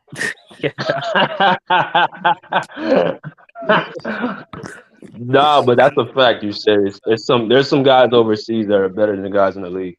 That's a fact. Definitely. But yo, Bruce Hey, just Bruce. acting like he ain't impressed with the National Basketball Association. BJ, kind of crazy to me, man. That's all. Everybody can score now in the NBA. There's no defense. There's no defense, really. Hey, I feel like there's a one-on-one defense. I agree. One-on-one individual defense. They're not. Let's just say they're not. Who's the best defensive player right now? They're not playing at a high intensity. I would say Anthony Davis is the best One-on-one? defensive player. Oh, one-on-one. Okay, one-on-one. Drew Holiday. No, Mikal Bridges. Yeah, probably Mikal Bridges. I'll probably take Drew Holiday. I didn't see that tonight against Cleveland. I take Drew Holiday. Yeah. I'll take Drew Holiday. Mikal Bridges could not guard Donovan Mitchell tonight. So I don't know. See, Bruce, you finally giving Donovan Mitchell credit. I gave him credit, but I have to see in the playoff. See, that's the thing. I have to see you do it in the playoff. I don't care about the regular season. Okay. So is that what Joel Embiid and James Harden got to do to get your respect, Bruce? Yes. Do it in the playoffs. Okay. They have to do it. Nah, but Bruce, Sometimes if they lose in the regular season, you would be like, this is the reason why they're not the best. But if they win, right? But if they win, it don't mean nothing because it's not the players. If they lose, that's the reason why they're not good. If they win, That's it's the true. regular That's season. true. That's true. I would say it, but they have to impress me in the regular season in the playoffs. That's a good point, Andre. That's a great point, man. That's a great point. Yeah. I mean, when as Embiid reached the monster, Herb the monster Jones, keep Herb Jones. losing to Miami, right? The monster. He was hurt. Yeah, okay. I've seen Kobe hurt, MJ hurt, dragging teams. Wait, when was MJ hurt dragging teams? He got swept. I said I saw MJ hurt, finger turnaround, and dragging teams. And he got swept by the Celtics. What about when he was hurt and dragging teams? Yeah, that's what I'm talking about. In '86, he got swept by the Celtics. Oh my God! See, you're not getting what I'm saying. I said I've He seen said him hurt and dragging yeah. teams to the conference finals. I'm hurt, Bubba. And he dragged teams. Jordan did when he was hurt. Yeah, he dragged teams. Like he remember the flu game. The flu game. I mean, flu is not an injury. Yeah, exactly. Hey, and Jordan's not really the standard. Let's be real. Like, if Jordan's the standard, Who's the standard? Who's the standard? I'm just saying that that's a very high. Who's standard. the standard in Africa? If he's not the standard, who's the standard? No, I'm just saying lower your standard. Wait. Hey, You first said off, he's I'm not not the talking standard. about Give me LeBron the James. standard. I'm not Give talking me the about standard. LeBron James. Give me the standard, young African. The standard is what you know how you measure the players' standard is by the actual players in the league currently. You know what they call the Oh my God. contemporary. Who's group. the standard? If he's not the standard, who's the standard? So Joel Embiid, you should measure him to other players in his position, like a Jokic, like a. Yeah. I'm not talking about position. I'm talking about winning. The road to winning. Kobe. If Jordan is not the standard, how come Kobe used it and winning? All I'm trying to say, right, is if Jordan is the standard, not many players in NBA history will ever live up to that standard. You know, only guys like LeBron James are gonna live up to that kind of shit. Yeah. What? I've never seen Jordan whine asking for I'm other just players. saying that's a high standard, Bruce. That's all I'm saying. Okay. You're gonna measure Joel Embiid to Michael Jordan, shit. He gonna be a failure his whole career. I thought he was a monster. Oh, come on, Bruce. Come on. Okay. He's the monster. This is what I don't like about modern day basketball fans is because of the modern day. Jordan era. The modern day. No. Jordan era. We always measure everything against Jordan. No one before Jordan came along, they weren't measuring Kareem to like Bill Russell. They were measuring Kareem to what he did, measured against all his players around him in his generation. And Kareem didn't play against Bill Russell. I don't know what you're talking about. No. I'm saying that they didn't measure him against Bill Russell because they had Kareem as the greatest of all time. They had Kareem as the greatest of all time at one point, and that means that they didn't say because Bill Russell has 11, Kareem ain't shit. They didn't do that. You know, that's not true. We do that often. How do you know that's not true? Because I read the articles, Bruce. You know, there's a lot of articles about Kareem. You're reading the Onion. The Onion. Oh man, come on, Bruce. Man. Come on. I mean, you're reading the Onion, man. It's a parody newspaper. Okay. So you need to measure Joel Embiid by like let me look at Joel Embiid's draft class, right, and see who's being. Okay, let me measure Joel Embiid by Olajuwon. Okay, how's that? No, I say contemporaries, right? So Joel Embiid came into the league. Okay, with Andrew Wiggins. Giannis. Yeah, okay. And that's why Giannis is a better player and more accomplished than Joel Embiid. Defensive player of the year, right? Yes. Okay. How many MVP? Yep, 2 MVPs. How many championships? Yep, 1 championship. Okay. How many Finals MVP? Yep. Now do Embiid. Embiid has been hurt, Bruce. He got none of those, Bruce. He got none of those. We know that. Wait, I remember Giannis got hurt too. When was that? Bro, then Giannis got hurt. Embiid has been hurt 3 playoffs in a row. Giannis didn't tear his meniscus though. It was what about 1 year when he's hurt and win like Giannis? It was a knee sprain. But Yeah. Okay. It wasn't a torn meniscus. That's a whole different thing, Bruce. Come on, man. Yeah. Come on, Bruce. What's gonna be his excuse this year? He's getting to the finals this year. Hey, really, there's no excuse this year, Bruce. There's never an excuse. It's just like the facts, reality, what happened, right? But there's never an So excuse. James You Harden didn't get was it on done. the team. So what? How come James Harden couldn't help Embiid? That's a question. James for Harden was dealing with his shit. Yeah, He just didn't play well, man. He came out small in the playoffs last season, but smaller than Mini. there's no excuse this season. This is the season for Joel Embiid to certify that if, as he thinks, being the best center in the game, the most dominant player in the game. If he's that Jokic guy, went to the conference finals. he goes to the conference finals minimum this season. That's Joel Embiid's standard. Jokic went to the conference finals. Right? Jokic got carried by Jamal Murray to the conference finals. You should ask BJ about that. BJ had a front row seat to that. Yeah. That was trash. That's why we have to win. That's why we have to win, Bruce. We have to win this year, man. Guys like Young Africa will never let us live that down. Hey, I'm just saying. I'm just saying. Oh, come on, don't do that, BJ. Don't do that, man. Don't do that. Hey, why I'm giving him a pass. No, I'm concurring with his pain. Yeah. Did you see his leg? How it snapped? Yeah, he was hurt bad. Yeah. Man. Hurt bad. Yeah. Man, that was that's terrible. not compared to a torn meniscus, though. Exactly. Shit. His leg was inside out. Yeah, it hyperextended, but a torn meniscus is something else. Come on, BJ, you know that. What about against Atlanta? Atlanta, that's when he had the torn meniscus. Oh my God! What about against Miami?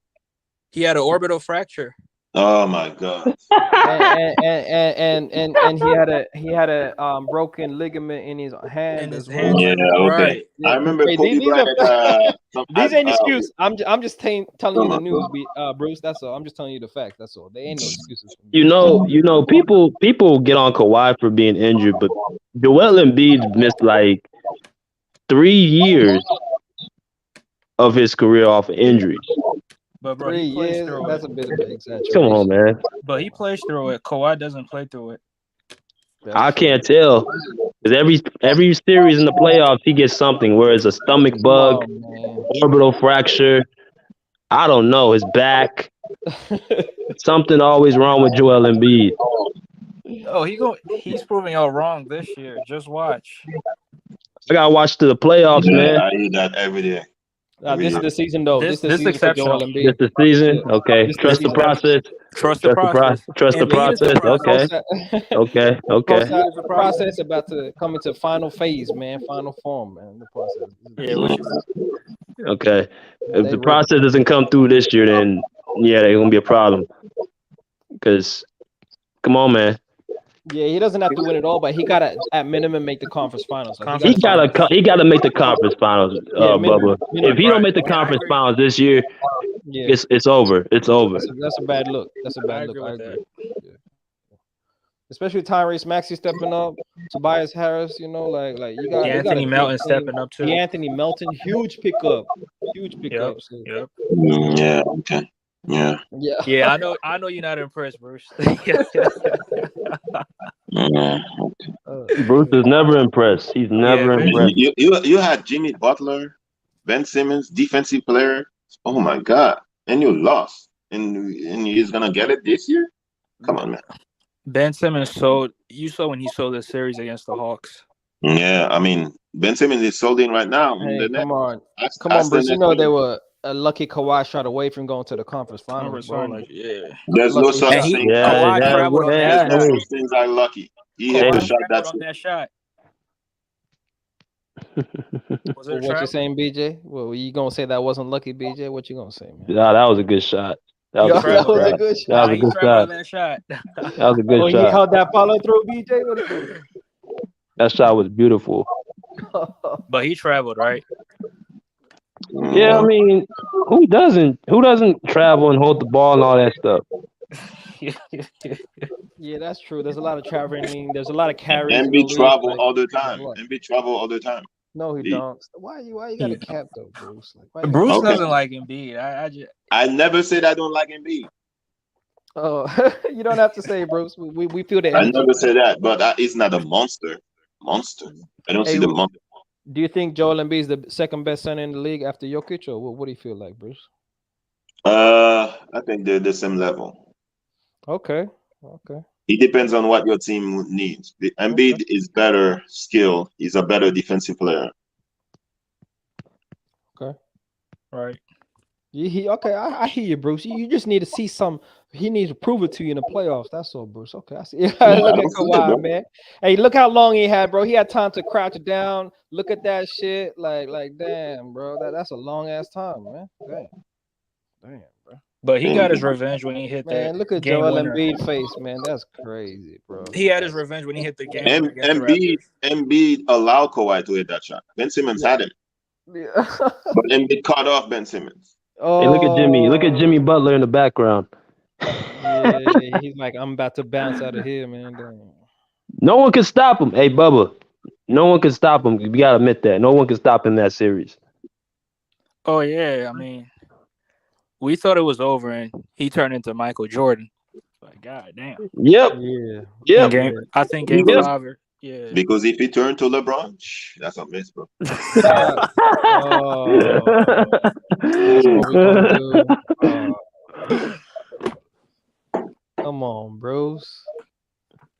I call him Jordan with cornrows, Bruce. I call Hey, Kawhi Jordan with cornrows. hey, BJ, who been better this season, LeBron or Kawhi? Kawhi. Shit, who got the Hey, you better hearing this? record? Y'all Hey, you hearing this, under Andre? 500. You hearing this, Andre? Come on, man. I'm not gonna lie. The last couple of weeks, LeBron has been better. I'm sorry. It's been better. See, I'm not a bias. Yeah, and stat padding. Yeah, Nah, exactly. what do you mean? He's winning, That's bro. bad. He's winning. Hey, just better. That's That's all you got, bad. Bruce. Just better. That's all, huh? Just better. But the Lakers are winning now. I see that LeBron is not playing, and they're beating Miami right now. Okay. And that's why your I'm Africa actually is not up. even watching the Your game. Africa I is gotta like put the 4 o'clock game in the on. morning at your in your country. How come you're up? Oh yeah, the Lakers playing. Okay. Oh yeah, it's an 11-point game. Of course, man. It's not 7 o'clock. It's more like 6 in the morning, man. 6 something. Dang, bro. You know what I mean? Africa, do you work? I go to university, man. I'm a student, bro. I'm a student. Okay. Yeah, he's studying LeBron 101. Nah, I'm studying architecture, Bruce. Stop it. And you know, Architecture. Oh, you're gonna build LeBron's museum. Museum. Yeah, he's gonna make the. I also work at nights as a DJ, Bruce. You know what I mean? I be remixing. You know what I mean? Getting on the decks. You know what I mean, Bruce? You know, in the DJ. club, Bruce. In the club, yeah, man. DJ. You know, that's how. You DJ? I gotta come to East Africa and come through, man. Come through. I be all over Africa, man. Low key, man. But it's a beautiful thing, man. Yeah, you see a lot of people, meet a lot of people. You know, it's spreading some joy. Introduce me to the women. So what do you? We can find you a wife real quick with that U.S. passport, BJ. It's easy work, man. You know what I mean? Come through. You gotta pick the wife though. You gotta pick her. Yeah. That's all on you, man. They'll be lining up for you, BJ. You know what I mean? You're pro bowler. You know what I mean? It's easy work. Okay. U.S. passport. Yeah, black. I need a sister, a nice little caramel sister, man. That's what I need. They're gonna give you DJ like 25 goats. Yeah. Yeah, man. You gotta 25 goats, 65 cows. Crazy Bruce, man. Yeah, that's a dowry, man. That's a dowry. You got to come through. You know I'm right. You know I'm right. I know. That's why I'm laughing, man. You're right, Bruce. You're right. I ain't mad at you, Bruce. You know what it is. But yeah, man. You know, but low key though, Africa kind of taking over the NBA, right, BJ? Like you noticed that, right? Where? One of my Just look at the top 5 best players in the game, man. There's a lot of Africans. Luka's African. Come on. That's what we're gonna do. Hey, you hear the brother Andre? Come on, man. One of my guys, he's in Angola. He wanted me to come play for the African League out there a couple years ago. But that was before COVID happened. They got some hoopers out there. I ain't gonna lie. Wait, that's the BAL. Yeah, the BAL. Yeah, man. They And had they J. Cole paying. playing in the league over here for a minute. You know, what I mean, that brought a lot of hype. You know, he wasn't that good, but you know, brought a lot of hype though. We got a few Nigerian brothers over there. Young Africa, you need to establish a basketball something, man, before it picks up. You already established there. So you need to build like a company. And so the Yeah. NBA can call you or something. Oh, okay. Yeah, that's a good idea, Bruce. Man, well, you got any ideas, Bruce? We can collaborate, Bruce. You know what I mean, I don't know. You can ask your friends to listen to this podcast. I mean? Okay. Okay. That's a start. Okay. Yeah, you would. Yeah, that would be good if you did. Okay. Okay. I, Because I use a VPN when I come on here, so like I wouldn't get like these streams if I don't use a VPN, because African like YouTube is a whole different kind of YouTube, you know, different channels and it's a different You language. should have a YouTube channel and comment on the Lakers on games and stuff. Game by game, yeah, I don't know if I got time for I that, but mean, you know, you have a good voice. You could do it. So. I might drop something, man. I might drop some things, you know. That takes time. It takes a lot of, you know, work. You know, BJ knows that, man. But you know, I got some ideas in the future, man. Definitely. Thank you, Bruce. I appreciate the advice, Bruce. I do, man. Yeah. yeah, you would do good at that profession, man. Honestly, you would. You know what would be funny? You and Bruce be a tag team. Yeah. That would sell. That would sell. I would watch that shit. Man, yeah, Bruce will just be hating on my shit. You know what I mean? I be talking about I don't hate LeBron. on you. I don't hate. I just say the truth. Nah, yeah. Okay, my bad. He be speaking truth on LeBron while I'm capping. You know what I mean? Yeah, that's why we'll be happy. Hey, I used to be a huge LeBron fan. Okay. Until I noticed stats padding, mercenary. I was like, oh, I'm out. Mercenary. Yeah, he is a mercenary. Oh man. Hey, what is he meant to do? Just stay in Cleveland his whole career with a bad front office, bad management? He was there for 7 years, bro. When they lost to Boston and he went straight to Miami and with D Wade, I was a huge D Wade fan too. I was like, wow. And he went to D Wade, bro. That's when I was like, nah, bro. But he had no chance of beating the Boston Celtics with, you know, the three Hall of Famers and Rajon Rondo. Imagine if Jordan left and went to play with Larry. He never had to. He just had to get the best team in the league. That's all. His front office actually The helped him best out. team in the league. He made it the best team in the league. No doubt, he was the biggest piece of that. But don't act like Scottie Pippen wasn't like a top 10 player as well. Yeah, okay. Scottie Pippen was like Kuminga, bro. No jump shot. What? Jonathan Kuminga? Come on, Bruce. Oh my goodness. Yeah, okay. I saw Kuminga play for his. Wow, man. The disrespect is crazy out here for Scottie Pippen, man. It's crazy, man. I mean, He's a top 50 all-time player, Bruce. Like, he's a top 50. he's a top 50 all time. I mean, his ex-wife is for everybody. So. Oh. Oh. That was a little low, Bruce. That was a little low. I'm That was just a little low. I'm just telling you. I'm gonna leave that alone, Bruce. I'm gonna leave that alone, man. Dang, Bruce. Dang. No comment. Yeah, but I mean, his ex-wife is Google, bro. Everybody oh, damn. Everybody searching her up, Bruce. Come on, man. Come on, Bruce. Come on. Yeah. Yeah. I don't think she's all that, honestly. Nah, it's I don't know what y'all think. I don't think she's all that. And it's the prestige. It's the when a woman of that status, she know the game, right? She know how to What pick the game. status? I don't know if you have a status. I mean, like millionaire wife. You know what I mean? Lived a luxurious life her whole life. She got that. You know, she got the money. She gon' you know, amaze the young brothers out here, man. That's easy, bro.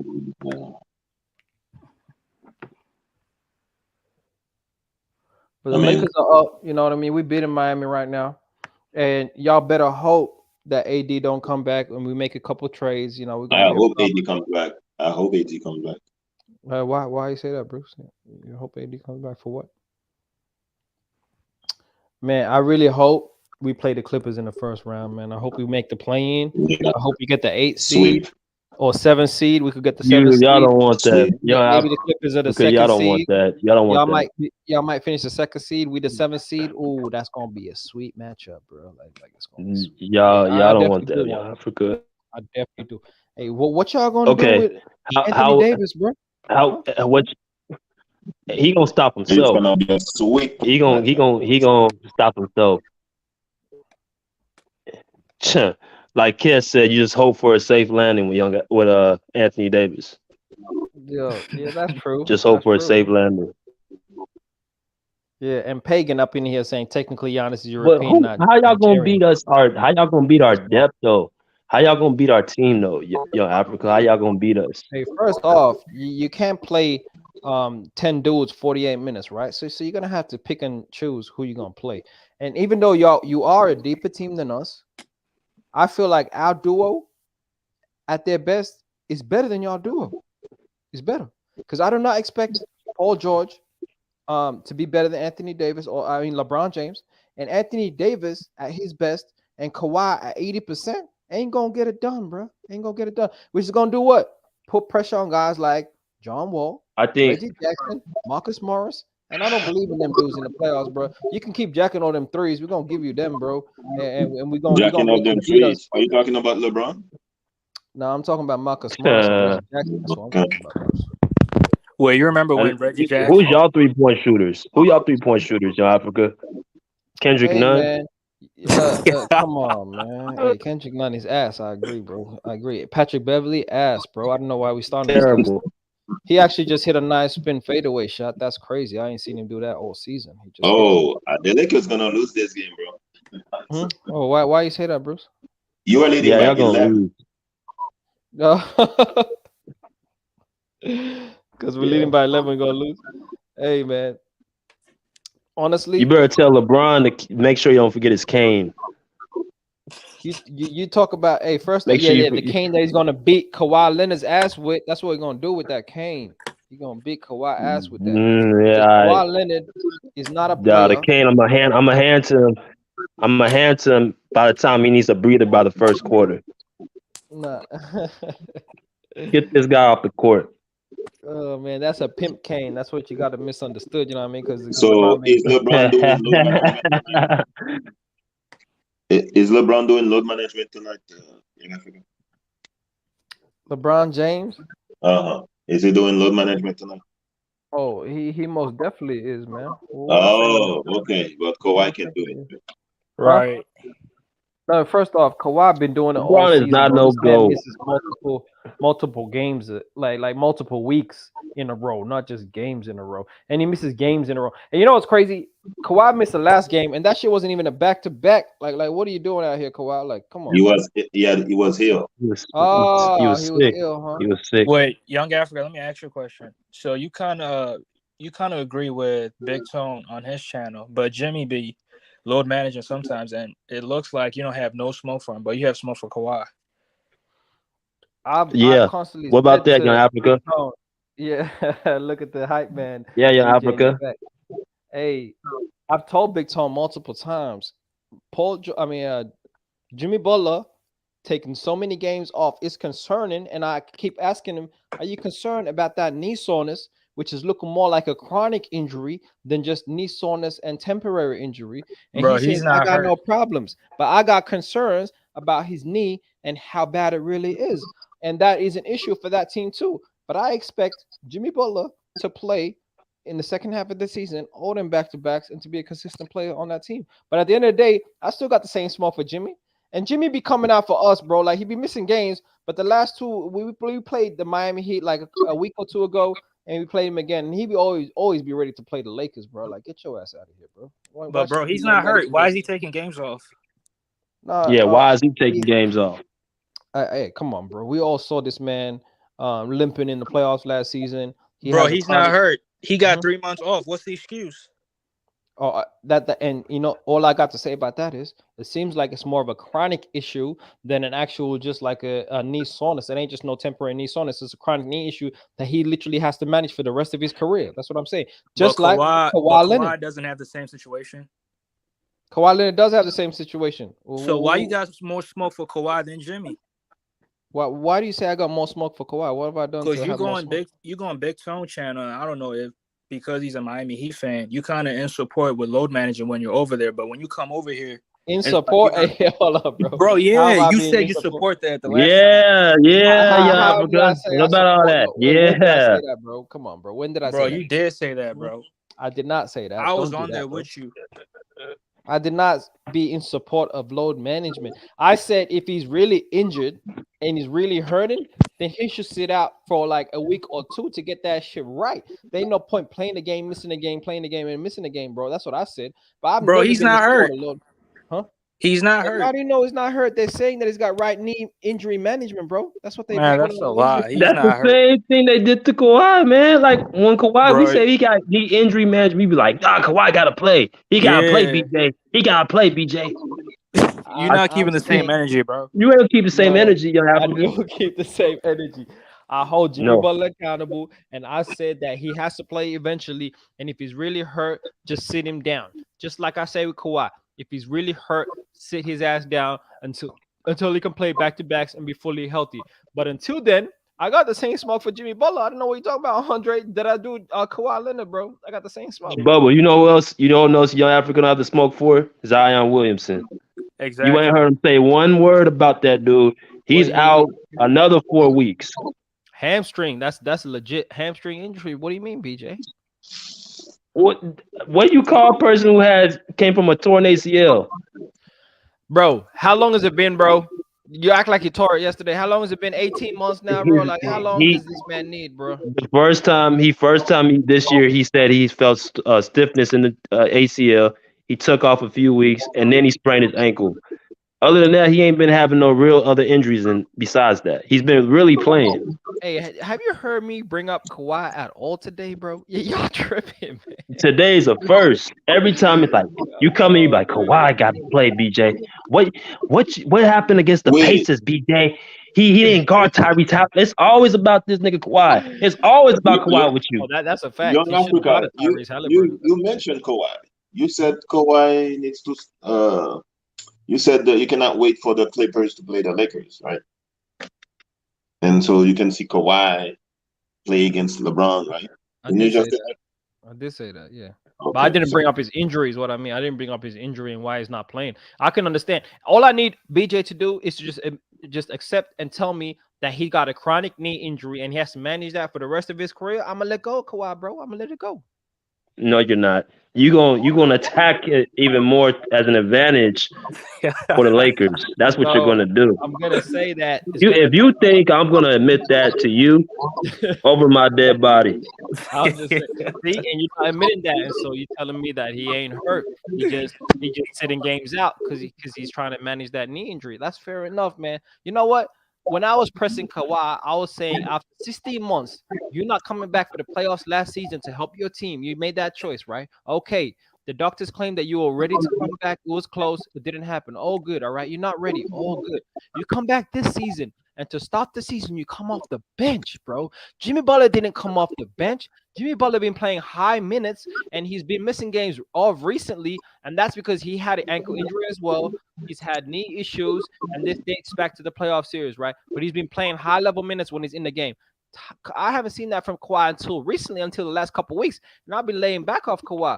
But if y'all want me to turn up on Kawhi again, I can do that, man. All I've ever said is that the consistency for your team, the chemistry, and for the team to be in rhythm for the playoffs is going to be an issue. And I've said that to Big Tom and Miami Heat supporters as well. If Jimmy Butler ain't going to get that shit right, then you ain't going to just walk into the playoffs and turn it up, bro. That ain't going to happen, man. Yeah, no, that's true. I've said that, man. I said that, and I've been saying that. And in case you ain't heard me, I'm gonna let Big Tom know after we beat the Miami Heat today. I'm gonna let him know. But in case you don't know, Jimmy Butler is playing today. He is playing. Good luck with the fight. yeah. He is playing, man. But you know, it's I'll go over there to watch. I'll go and watch it too. I'll be watching it up. Oh, yeah, I'm gonna let him know, man. He's gonna be yelling on you, bro. Yeah. So hard. Good luck with that. Man, but Jimmy Butler's playing today, so I can't really talk about his management issues. You know, he's playing, but Oh I my like God. Miami is only down 3. I know. They coming back. Hey, it's a game of runs, Bruce. You know that? It's a game of runs. Okay. But I feel like we just a couple trades away from being true Yeah, contenders. of course. I've never seen a great player need trades that much. Oh my Hey, god. come on, come on, Bruce. Austin Reeves is the second best player on his team right now, Bruce. Like, what do you want LeBron to do, man? Austin Reeves is the No, second it's best player. Just not. give up. Just give up some of that money. Just give up some Huh? of that money. Who the second best player? Just give up some of that money. Russell Westbrook is. And I don't know if you've been watching Russell Westbrook. Westbrook's the second best player. Westbrook been playing like trash recently, He's bro. averaging He hasn't 16 missed a points. three. He hasn't missed a three tonight. Mhm. He's The 2 for averages 3. don't tell the whole story. Look what he's doing tonight, right?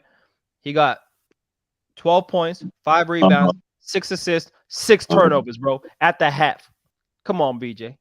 That's a triple double. Hey, make that 7. My nigga just had another one. Make that 7. Almost This a man got triple-double. 7 turnovers in the first half, BJ. Almost a triple double. So what's the problem? Hey, 7 turnovers in the first half, BJ. Like what we gonna do with that, BJ? That's almost a triple double. OC Love said you capping, Young Africa. He said you're capping again. But Young Africa said he can't wait to see Oh. Kawhi 80%. Oh snap! Yes. No. I did say that. But I said that I only expect Kawhi to be at 80%. What I've seen this season, I don't expect him to be at 100% in the playoffs, bro. I don't. Kawhi gave you the timeline himself. He said 2 years until you're fully right and fully healthy. 2 years is the end of the playoffs, bro. He ain't gonna do that. Now that was a lie. If That's he what actually Kawhi said said, that, though, that's a lie. What's a lie? Yeah. That it takes 2 years to recover, that's a lie. That's what Kawhi said, though. So Kawhi lying, right? I think he means mentally. I think his game. I think he'll be at 100%. He's really talking about mentality, like where he fully trusts his body. But I think as far as his game and what he'll be able to do and move on the court, I think he'll be at 100%. That's fair. For somebody when he gets to 100% in Africa, it's over. Hey, It's I hope over he gets for to you. 100%. I don't wish nothing bad upon the man Kawhi Leonard, man. I hope he does get to 100% because I don't want to hear no excuses from you Clipper fans this season about Ty Lue, this and that. Put it on the players. If y'all don't get it done, it's on I'm Kawhi, sorry. it's on PG, it's on everybody, man. I understand now, Young Africa. Lakers fans are threatened by Clippers. You guys are threatened. Threatened by what, Bruce? Oh, you threatened, bro. You know. Clippers have been the best team in LA for more than a Pagan, decade. how am I disagreeable and controversial, Pagan? Come on, man. I'll be speaking my heart, what I feel. Like, I ain't trying to disagree for no reason, but it is what it is, man. Hey, I ain't threatened by no Clippers, Bruce. Why would I be threatened by that franchise that has never won a championship in their whole history, bro? Like, what's so threatening about that? Yeah, we didn't steal players like some teams. We didn't steal players from other teams. Steal players. It's called free agency, Bruce. Like, what are we talking about, man? Yeah, steal players and steal a team from Minnesota. You don't have any lake in Los Angeles, and you're Lakers. Come on, man. You didn't know that? You didn't know that? You steal players. You steal Shaq. You steal Kobe.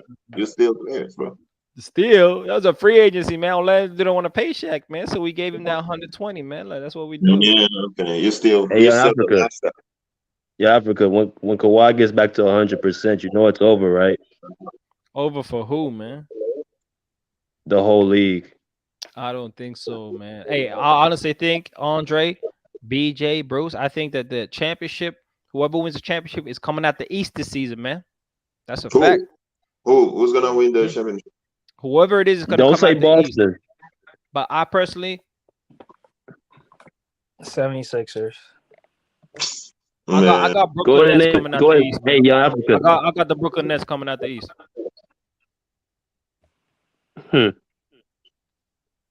You got Brooklyn coming out the East, huh? I do. But it's gonna be tough. Bucks, Boston, Brooklyn, Philly. That's gonna be the final four. It's gonna be interesting to see the matchups. If Brooklyn match up against Philly, that's gonna be very tough, man. Joel Embiid. Wait, what about Cleveland? Nah, yeah, Cleveland not ready yet, is man. in there too. Cleveland not ready yet. Hey, BJ, we got that bet though, right? Yeah, Cleveland and Philly. Yep, we got the bet. I think they still got more wins right now. Yeah, they do, but Oh, is that a regular season record? Yeah, they got more wins right now.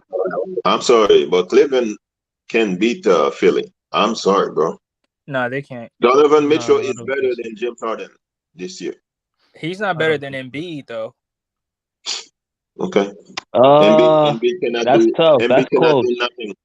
Embiid That's cannot do not nothing close. in Stop it, 58 bro. games. BJ, that's not close, bro. That's close. Donovan That's Yeah. close. and Embiid That's is not close. close. Come on.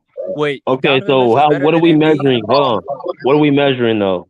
Even if you How go do we by just determine? this season, even if you measure by just this season, it's not close, bro. But what are we going by when we say it's not close? So tell me what we going by. We going by Production, numbers, impact, winning. production, impact, winning to a certain level, but we gotta wait to see that at least to the regular season ends. But you can put winning in there at this point in time. But I'm talking about production, impact, two-way ability. It ain't close on that level. It ain't close. Yeah. Crying, hurt all the time. Hey man, Joel Choking up Embiid is like dominating the league right now, man. You know, Joel Embiid last season was the first center since Shaquille O'Neal to lead the league in scoring. Yeah. Just to put in perspective what a monster means, Bruce. That's monster like numbers, right, Bruce? I mean, we talking about scoring, and we know who the better scorer is. We know Yeah. that the better Oh, scorer between is. Shaq and Embiid is definitely Embiid. I do know that. No, time out. I said scoring. Young I African. know. And I said Joel Embiid's a better scorer than Embiid, Shaquille yeah. O'Neal, man. oh my God. Did you just not watch what happened 2 days ago? Well, what happened a week ago? 2 days ago. You didn't see what happened 2 days ago? Shaq ain't played in 20 years, bro. What you talking about? What happened? No, you didn't see what Donovan Mitchell just do 2 days ago. I said, who's the better scorer? Wait, I thought y'all said Oh, Shaq or I thought Embiid. you said Shaq and Embiid. That's what I thought you Yeah. said. No, I said who's a better scorer between Donovan Mitchell and Joel Embiid? That's Embiid. That's still Embiid, Embiid. bro. That's still Embiid. No way. Wait, who got a scoring title? No way. Who got a scoring title? Hey, that scoring title shit goes out the window when you see stats like this. That Embiid will never have 71 points in a game ever. Hey, you don't know that. You don't know that. He could, but He will also, never have. No, he'll never have that ever. Also, you know, Embiid has a line that already rivals that just this season alone, right?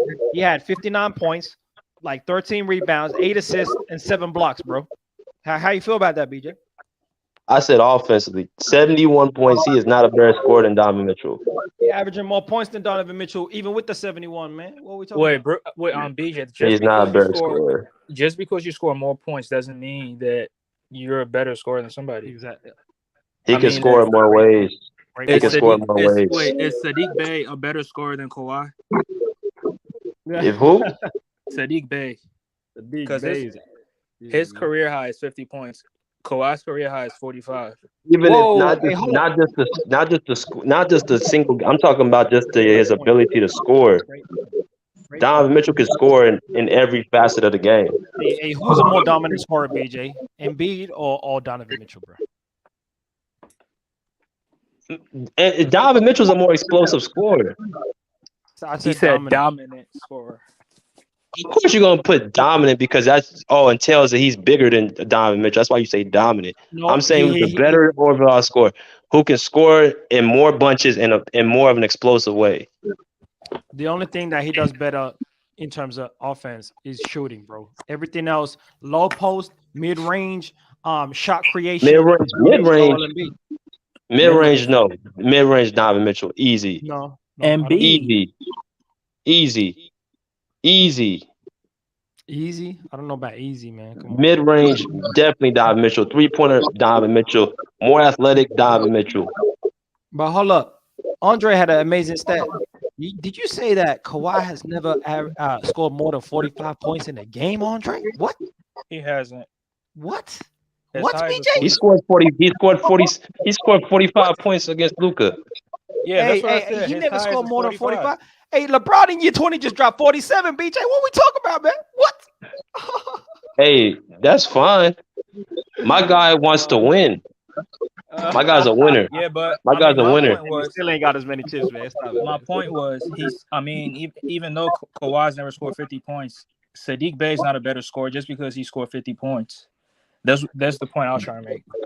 Yeah, no, I get that. I'm saying even outside of that, he just does more. Like he can score in more ways than Embiid can. Now, if you want More to put ways, really? defense on, if you want to put defense in, okay, then yeah, I think he's a better defender. He's a better shooter, right, from He's the a three. better But overall player. yeah. Who has a better post game? That's like saying who has a better handle. That's like saying who has a better handle. Hey, the handles are actually comparable, man. What? I'll give it to Donovan Mitchell, but it's comparable. It's comparable. Hey, I don't know if you've Has been watching. Joel Embiid ever made anybody fall? Come on. Hey, He you is know what? I not a seen him handle do? nowhere. I No Donovan Mitchell. seen him put it between his legs, go behind his back, and shoot a three. Cash money. That's what I seen. That slow ass handle he has ain't fooling nobody. Luka got a slow handle, but he be fooling certain defenders. Yeah. Everybody, bro. Everybody. Yo, don't do that, BJ. Don't do that. He don't have the footwork. He don't have the footwork of Donovan Mitchell. Bro, compare him to Donovan Mitchell, not Kawhi. He don't have the Kawhi ain't in footwork. the discussion when we talk about scoring, bro. Like this man ain't dropped more than 45 points in a game, bro. Come on. Hey, what's wrong with OC Young Africa? Love. That's what I say. What's wrong with Young Africa? That's Hey, what I OC said. Love. Hey, what's the issue, OC Love? You mad that Kawhi didn't drop more than 45 points? Like that ain't my fault, man. Like, get your points up, man. Damn, 45. You don't have to. Hey, He don't shoot a lot of shots too. He don't, You don't shoot a lot of shots. I mean, yeah, that's true. He's efficient. He's efficient. He'll give you 45 and like 57% shooting. That's what he does better than LeBron. That's He a does better than crazy LeBron. hypothetical stat line right there, but that's all. Young Africa thinks that basketball is funny scoring. That's funny. Nah, first of all, the topic of discussion is scoring, bro. Why you gotta do all that? Man? No, you think scoring is the only thing that's why a lot of people are not gonna win in the NBA.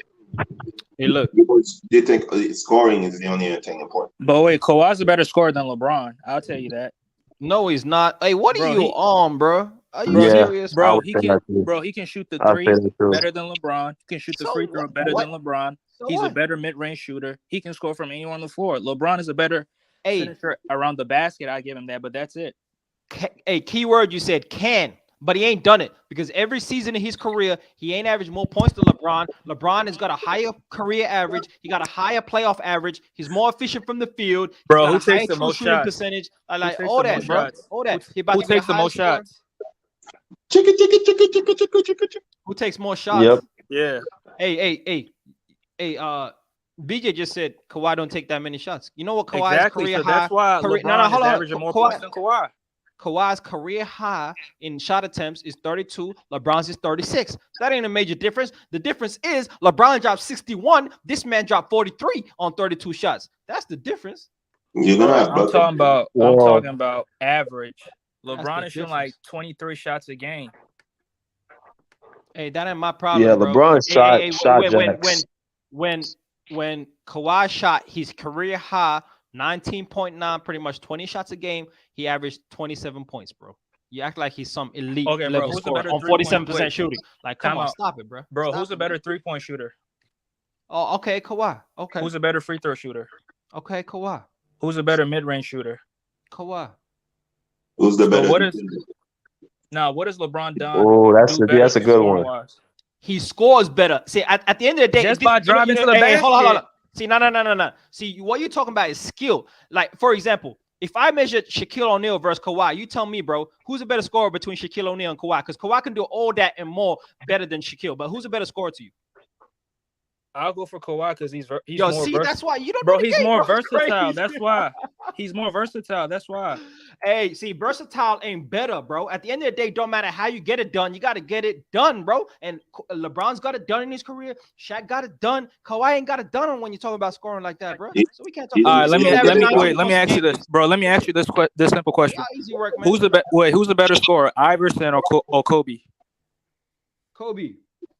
But why? Because Iverson got more scoring titles, he averages more points in the regular season and the playoffs than Kobe. So why are you saying Kobe's the better scorer?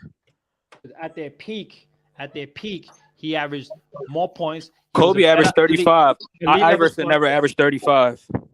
What? I said Kobe averaged 35 at his peak. Iverson never Yeah. averaged 35. That's Yeah. why. That's one of the reasons. That's why. And then you talk about career. Hey, first off, when you look at Kobe's career, right? He wasn't like AI where he got a team straight out the gate as the first overall pick. He came out of high school, right, and was a guy that had to come off the bench. If you measure their peak years, right, when he starting, he has a high career average than Allen Iverson. That's the difference. Bro, he averages. And on top of that, he was more.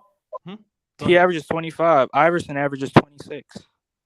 As I told you, bro, he averages 25 when he came into the league the first season and dropped 7 points a game, bro. Like, come on, man. But you using this same logic for Kawhi. But Kawhi was, when he came into the league, he was You not can measure a Kawhi's scorer. peak years. Okay, that's a good point. So you can measure Kawhi's peak years. So how many years did he average over 25 points a game? 1, 2, 3, nigga. 3 seasons out of his 11 seasons in the league. 3, and you telling me he a better scorer? Come on, man. Production has to count. I'm going for who's versatile.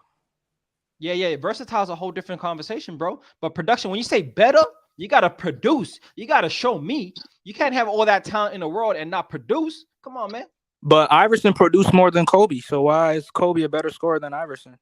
Once again, bro, Iverson did not produce on the level of Kobe Bryant at his What peak. you mean? He got 4. Kobe only got 2. Hey, first off, if you look at bro, you easy wait, work. no, hold up. When you look at his numbers, right? How many shots did Iverson average for his career? 22 shots a game. How much did Kobe average in his career? Like you telling me about shots and not that many shots to him? 19 shots a game. So that's 3 extra shots for 1.7 points more, bro. Hey, let's not do this, bro. This is easy work, Well, you man. know what? Easy work. Kobe played more years That's than easy Iverson. work. Iverson only played 11 years. Kobe played 20 years. So Yeah, and that's another point for Kobe, man. Longevity, did it longer, had more seasons of shooting above, having an average of above 25 points a game. He did that for the majority of his prime. As soon as he hits 22 years old, he out here averaging 28 points a game and never goes below 25 until which season? Until he's 32. Then he backs that up with 27, and then in his age 35, he goes down. And that's what I'm trying to tell you, bro. He has, he has more elite games, right? So then, because BJ just brought up the 71 points from Donovan Mitchell. Yeah, Donovan Mitchell. This man dropped 81 points. He dropped 61 3/4. He has multiple games, 60s, 50s. He averaged 40 for a straight month. Like he has had more prolific scoring bursts than Allen Iverson, which is why I would say he's better. But Allen Iverson right there, he close. But and then you can talk about efficiency, like we did with LeBron James and Kawhi Leonard. You were talking about how efficient. This man averaged 42% from the field, and he was out here jacking when he was getting 30 shots a game, 25 shots a game. He was shooting low 40s, man. Like he on a bad team, he was doing that. I mean, come on, you don't expect a 5'11" individual to be efficient. Come on, playing against big man. Come on, bro. No, I expect a great scorer to be efficient no matter how high you are, how tall you are. If you're 5'11", you're not doing that, bro. Oh, okay. Well, then that's something against him, bro. That ain't my fault. He 5'11". It's what it is, man. Yeah. Yeah, we got a few more minutes left. Any last second comments? Hey man, situation. Kawhi Leonard has never been a prolific scorer in the league, and it's yet to be seen whether he ever will be. You know what I mean? He got nice playoff runs, but he has to show the sustained greatness you need to be called one of the greatest scorers in the game. Okay, leave it at that, my brother BJ. Okay, well, I can guarantee you this. I bet you Kawhi goes farther than LeBron this year. Hey, you're looking good right now. So it sounds nice right now, but if AD come back, couple trades later, it's gonna be something different. Bro, why you need trades? I thought LeBron is the GOAT. Why do you need trades? Hey, you do realize this man is 38 years old, bro. Yeah, Year 20, 38 years old. You realize that, right? Come on, bro. Man. Kareem won a championship when he was 30. Yeah, and who was his second best player on his team, bro? Magic Johnson, just like LeBron has Exactly. Anthony Davis. Oh, does it look like Anthony Davis is running around out here right now? Does it look like that? I don't care. He's still on the team. It's not my fault that Yeah. he's hurt. Okay. So when LeBron does things for his birthday, you guys not mention the 38, but when they're losing or whatever, he's 38. I do mention 38. Yeah. I actually do. I actually He's come up in here and 38. say the first thing I say is the greatness of this man in year 20, Bruce. In year Yeah. 20, dropping 47 points on the Charlotte Hornets, something that Kawhi Leonard has never done, and he did in year 20, showing his greatness. I tell you, Bruce, appreciate greatness in year 20 while you can, Bruce. You're gonna miss Yeah, LeBron I when he's don't out the see league, bro. anything. You're gonna miss him, bro. All I see is stats padding. That's all I see. 16 and 21 is not greatness. That's Hey, that's a individually great. bad look. Hey, you can still be great and lose, bro. Like you gonna tell me you can't What? be great and lose? Nah, that's not true. You can still What? be individually great and lose, bro. Like, That's not true. that I- is true, man. Come on. Ask the Give me an former example. president. Ask the former Tracy president. McGrady, bro. Bro, Tracy McGrady's not great. Come on, bro. He's a great, and he's in the Hall of Fame. Well, what we doing out here, BJ? Why are you laughing, BJ? Tracy McGrady wasn't a great player. He's a great player, but that can't be the standard to LeBron of saying he's Nah, great. he You just said calling this man a great. GOAT. You calling this man a GOAT on a constant basis. Jordan, okay, let me ask you a question. So Jordan at age 38, 39 was playing 82 games a season with less medicine, less technology. But you calling LeBron what he's doing spectacular, but he can't even hold up. He's already missed. How many games has LeBron missed? Unbelievable. He unbelievable stuff. He missed like 8, 9 games this season. Yeah. Something like that. Yeah, he's already lost. He's not even. Jordan played 82 games at age 30, 38? Yeah. Was he 38. averaging 27 points a game? Was he doing that? Young Africa, you don't understand. Bro, you only care about scoring. When I used to watch basketball, Oh, I can add in the 8 rebounds, 6 assists. years ago, you had to be really hurt, like injured, before you don't play. You have to Damn, drag you off the floor. Now he's Now, actually averaging 29 points a game this season. now, Damn, 29 now- a game? That's something now Kawhi a never done. player- Hey, now Hey, a player right, has you're a right, Bruce. hangnail. You're right. Yeah. Hey, you're right. Hey, Hangnail. first of all, he averaging 29 points just to remind y'all of the greatness. 29 points, 8 rebounds, 6 assists. But you're right, Bruce. It's a different era. It's a different era where load management is common in the league now. It's a part of the league now, man. It's a different era. Yeah, okay. I do know he wasn't dropping 29 points a game in year 38, though. Age 38, BJ. So, so. Well, I know his team was winning, and that's the Winning. thing that matters. That's his team is at least better with less. He won more games at 37 than what LeBron did at 37 with more talent on his team. Yeah, Michael Jordan had less talent. Who was the second? What was the starting lineup, Young Africa? Michael I Jordan? remember he had guys like Kwame Brown, Richard Hamilton, Ty Lue, Jerry Stackhouse. Haywood. Yeah, Stackhouse. Come on, Stackhouse man. came in the Come second on, man. season. Come on. Yeah, that's not a great team, man. That's why they only won 30-something games, BJ. Like, what are we talking about? He won more games than what LeBron did. Okay, he won a couple more, and LeBron didn't have his best player. LeBron missed a lot of games. Westbrook missed games. AD Westbrook missed games. Westbrook didn't miss games. Shut up. He He missed played He missed 4 79 games, games bro. He last missed year. 4 games last year. So that's you capping Well, right he there. missed games. He missed games. Hey, technically, I am right. He missed games, but it's all good. Yeah, okay. I'm sorry. My intention was to say that they didn't all play together. The Wizard, I was like, who is he playing with? Tywin Nesby. What? Who's that guy? Yeah, Jahadi White. I was that team was horrible. That Yeah. team was horrible. Yeah, that's why they won 37 games, man. Like they won. Jahadi White. Richard Hamilton was up and down. He was not consistent. And Ty Lue was like done. You know? Hey. And how come Jordan was still the best player on the team at this age? Are you kidding me? Come on, man. I Yeah, mean, he took all the shots. Jerry Stackhouse was pissed off at Michael Jordan. I don't know if you remember that, Bruce. Jerry but Stackhouse was not that good, bro. Hey, he was entering his prime though. Like he felt like Yeah, well, his prime was terrible. okay. Hey man, it's amazing that y'all be measuring this man LeBron James in year 20, forgetting all the greatness that y'all done seen. Wait. and measuring him at age LeBron 20. LeBron brought the comparison himself. 23. Right? Yeah, he did that. He sure Well, did. he's number 6 now, Bruce. You don't see my Yeah, avatar. He's yeah. number 6 now, Bruce. You mean 23, 2x3? Okay, sorry. What, 2x3? Come on, man. Am I right? Am I wrong? 2x3, man. Hey, I don't know if you're right, man. That could Oh you wait, could two just by be three is breaking the not code. 6. It is, Bruce. It is. You're right. Okay, okay. So the player that was tossing the thing in the air, it's Jordan I saw it, and then I saw KG copying it, and then now LeBron is doing it like it. Come on, man. Yeah, the Choctaws. Yeah, MJ started that first. Damn, Andre. I didn't know you were a LeBron hater, Andre. Damn, man. I'm not a Okay, so LeBron good. hater. I mean, I That's all defend good, LeBron Andre. sometimes, but Okay. I just don't think he's a GOAT. That's it. You mad that he didn't come to Philly when he was a free agent I instead didn't of even want Lakers? him here. Oh, come on, LeBron, man, stop LeBron it. would cry, man. Philly fans are. LeBron in Philly with Embiid, y'all would have had a championship by now. No, Andre. they would Nah, not hell accept no. that BS, bro. They would not accept. Philly fans not gonna accept that BS. What do you mean BS? Going to the finals is BS? What do you mean, Bruce? They're losing.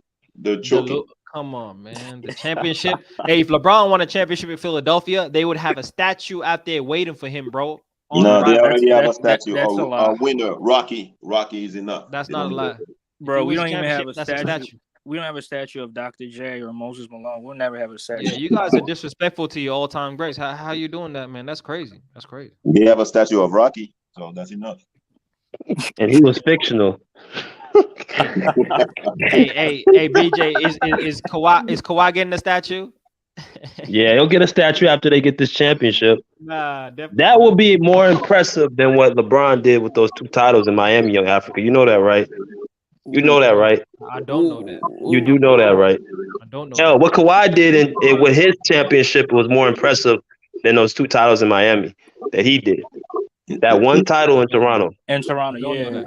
But you know what I do know is that LeBron coming back from 3-1 down 3-1. is greater than anything Kawhi could ever do. That's why I do know. He's gonna get a statue in Cleveland. He Cleveland, will, this for is sure. for you. But wait, Right. Young Africa, if LeBron's so great, why he go down 3-1? Why he go down? He was playing Yeah. a great team. He was playing the greatest regular season team of all Yeah. time. That's why. And What are you you talking about? got Hey, a team that everybody lost on the Warriors 9 got games, injured. 9 games in Everybody like on the 6 Warriors months. got injured, right? A team that lost 9 games in 6 months, and he goes up there and makes them lose 4 times. He was in 2 not the weeks. same team 2 in the weeks? final. Greatness. Bogut got injured. Yeah, really. Yeah, Bogut Steph was a Curry difference. was injured too. Iguodala was Bogut- injured. Hey, Steph Curry was playing. No excuses, man. Hey, Yeah. Iguodala was injured. Bogut was Iguodala, injured. really? I saw him running around the court, BJ. I don't know what you're talking Draymond about. Green. You mean Green you was mean he was playing. injured when it was a block by James? Draymond Green was playing soccer. Blocked by James. Hmm. Right off the backboard. Get that out of here, Iguodala. Yeah, okay. Dunk that. You should have dunked that. You know what it is. But hey, Yeah. man. Yeah, that picture right there says it all. That picture right there says it all. That title he got was monumental. Monumental. Yeah. But BJ, hey, Bruce, you gonna talk about BJ. Bogut being injured? You ain't gonna bring nothing up about this championship. You just gonna be quiet. Huh? You ain't gonna say nothing. What? Wait, You BJ, ain't why gonna Kawhi mention- ain't running back with the Raptors? Why Kawhi ain't running back with the Raptors? That's a good question. It was too cold. Yeah, he wanted to go home. Nah, because Yeah. people saying that championship was a fluke because KD was hurt, Clay was hurt. So why he ain't running back to try and prove them wrong? He wanted to go home. He wanted to be in the Cali sunshine. Once He you in knew that shit was a Cali, you don't want to go.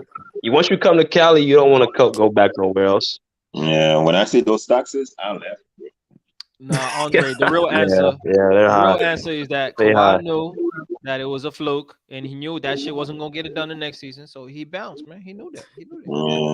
And he He did beat the very everybody. thing. In Africa, he beat everybody. He beat Hey, he did the- everybody that year.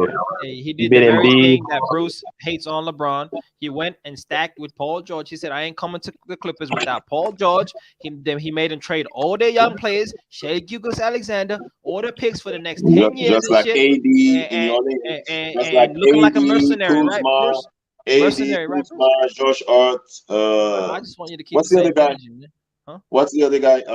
Lonzo If you can't Ball. remember their name, it ain't even worth saying, Bruce. Lonzo Ball and what's the other guy? Oh my God, I forgot the name. No names. Brandon Ingram. Yeah, Thank you. Exactly. You can't even remember their names, Bruce. Like, that's how much they're memorable, man. Hey, I only Hey, need young. I need to remember only 2 names. Okay. That's it. Oh, It's okay. the status of the Clippers. It's the status right now, Jermaine. Read and weep. I'm sorry. Denver's gonna win, bro.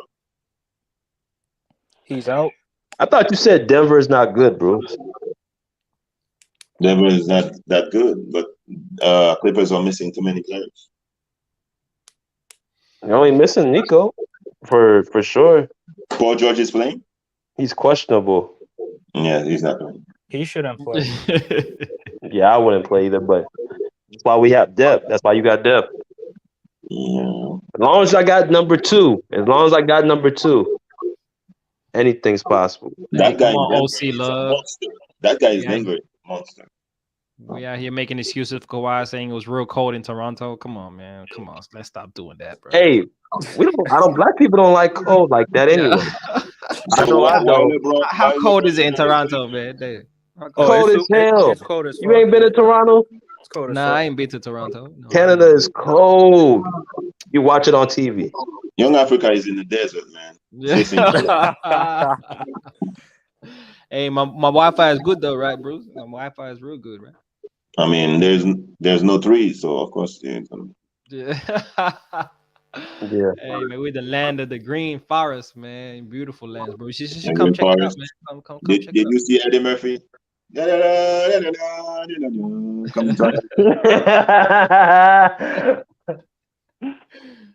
Hey, you're laughing a little too hard right there, BJ. I know you're laughing a little too hard, bro. I was laughing because it's funny. I know you It's all guys good. love the Lion King. I can't wait to see. Just like BJ said, the Clippers, you gotta win this season. There's a lot of pressure on these brothers, and we gotta understand pressure. It changes, brothers, because we see. let's not forget. I mean, what Paul George way off P did when the pressure was tight.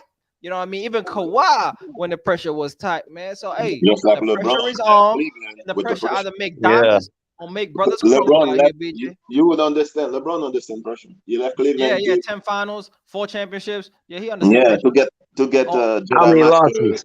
D How many Wade. losses, Young 6 Africa? How many losses, losses? only How many- favored in 3. okay. Only So, favored in 3 of the 10 championships. hey, no. So no. Bro, that I favorite asked you. shit. Only Now favored it's in who's 3 of the favorite. 10. He Now it's about who's overachieved favorite. technically. Yeah, he overachieved technically. He was So only favored in 3. it's only favored. Okay. That Only favored. favorite Hey, people shit only is expected not- him to win 3 out of the 10. To put in context how great the teams were that he was coming up against, BJ. That's all, man. He lost. I know he lost. Yeah, I mean, he had Stephen Curry in the first game. It's like, let me get away.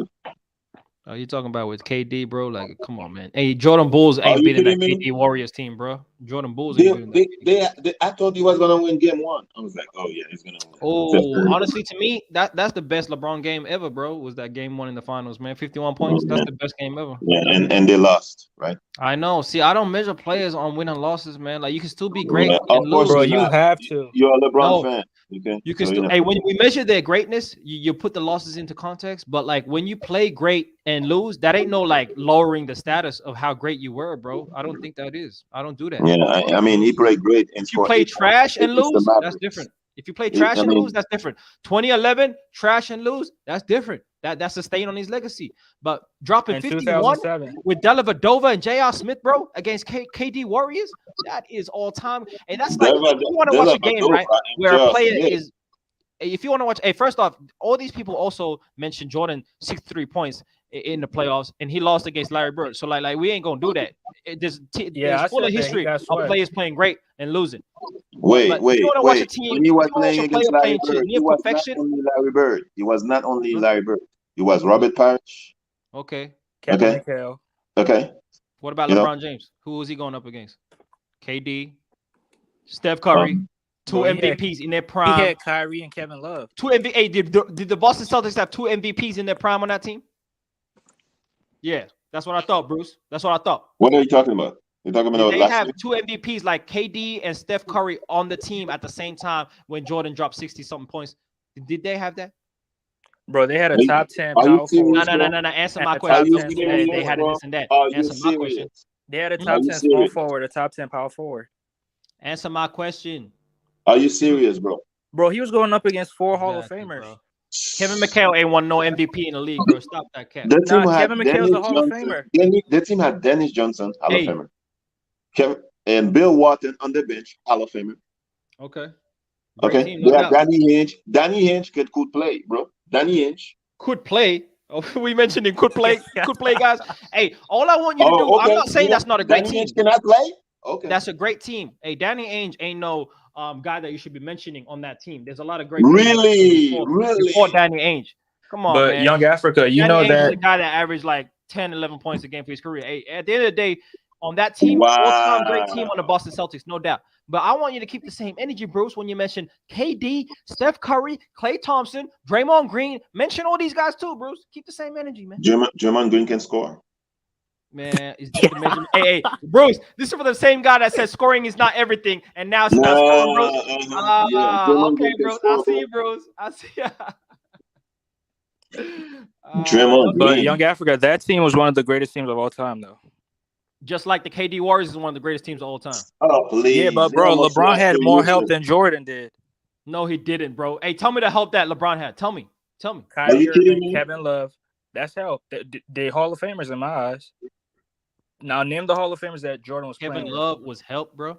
Is that what you're telling me, bro? Kevin Love with. was He's a help. Hall of Famer. What? Kevin Love is help. Hold up.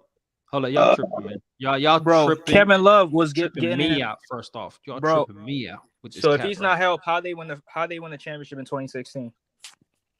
In that series, LeBron James, right? Oh my god. So had Kevin Love did Kevin nothing. Love, huh? Kevin Love did nothing. After Kyrie hit that big three, Kevin Love was guarding Steph Curry, and he held him. He played very good defense on him, and Curry could not get his shit off, bro. Okay. So that one possession defines him helping. Oh, bro? now it's That's one what it is? possession. Because I remember Kevin Love averaging 8 points a game in the playoffs against the Golden State Warriors. Is that help? Bro, 8 you don't points need to to 6 score. rebounds? Bro, you don't need to score to be a So good when contributor to a championship Klay team. Thompson was Come on, bro. averaging, wait. y'all When switch it up. Klay Thompson was averaging 9 points a game in the finals. Remember that? Wait, which finals? Which finals? He never averaged 9 points a game. 2015. 2015? It wasn't 9 Yes. points a game, Bruce. What are we talking about, man? Come on, man. Oh, okay. Look it up. He averaged 16 points a game, Bruce. I got the numbers right here, man. Against the Cleveland Cavaliers. Yes, right? 16 points a game, Bruce. 16 points? Are you sure? 16 points a game, yeah. Do you really believe that they're going to beat the LeBron James and the Cleveland Cavaliers when this guy dropping 9 points a game? Come on, bro. He scored 9 points the last No, game. he didn't, bro. He didn't. Go Okay. check the numbers. He didn't. No Okay. way he did. No way. He never had a playoff series in his career where he had less than 10 points a game, bro. That's not true. Who y'all That's talking not about? true. Never. That's not Klay true. Thompson. Never. That's not true. That's Klay not Thompson. true. Never. You tell me, Bruce. When In the did he average finals. less than 10 points a game for a In the series? finals. He never did that, Bruce. I'm trying to tell you, bro. He never did that. Okay. Hey, you better check the facts, Bruce, and let me know. Hey, yes, he did. OC Love. Tell me when he did that, OC Love. Please tell me. Hey, y'all LeBron Thank haters you. are easy Thank you, work. Ostila. Thank Easy you, work. Ostila. Light work, bro. Nah, bro, like, you light work because you didn't give me the Hall of Famers Michael Jordan played in 1986. At least LeBron had one Hall of Famer on his team. Now tell me the Hall of Famer Michael Jordan was playing with. Thank you. Thank you. Thank you. No Hall of Famers. You shut up. Ain't no Hall of Famers, bro. I'm gonna look it up. Okay, so he went up against Larry Bird, Kevin McHale, Dennis Johnson, Robert Parrish. I ain't gonna mention Danny. Robert Parrish, Bill Walton. But Danny Ainge was a solid role player. 5 Hall of Famers. Solid role player. Okay, on that team, he doesn't play with any Hall of Famers on that team. Easy work, bro. You easy work. Technically, that's not true. Technically, George there Gervin. was an Hall of Famer. There was an Hall of Famer in He's at the end of his Bulls. career, so I ain't even gonna mention. Yeah, Really, it was George George Gervin? Gervin, Come on, and bro. he barely played. He barely played. Yeah. I didn't even mention him, bro. He didn't play Okay, that series, good. man. Bro, you easy work. You easy work, bro. Easy work. Hey, well, what did you Easy prove work. with that statement, though, Andre? What I did you proved to you that Michael Jordan had no Hall of Famers. He had no help on that team to beat the 1986 Celtics, and he got LeBron swept. certainly did. Yeah, he got swept because he had no help. But Okay, LeBron had help in 2017 and got walked down. He got one game against the KD Warriors, though. LeBron, It's a gentleman's sweep, bro. Jordan was getting swept up in that shit. Swept broomsticks up in here, man. All right, Yeah. bro. Name the Hall of Famers.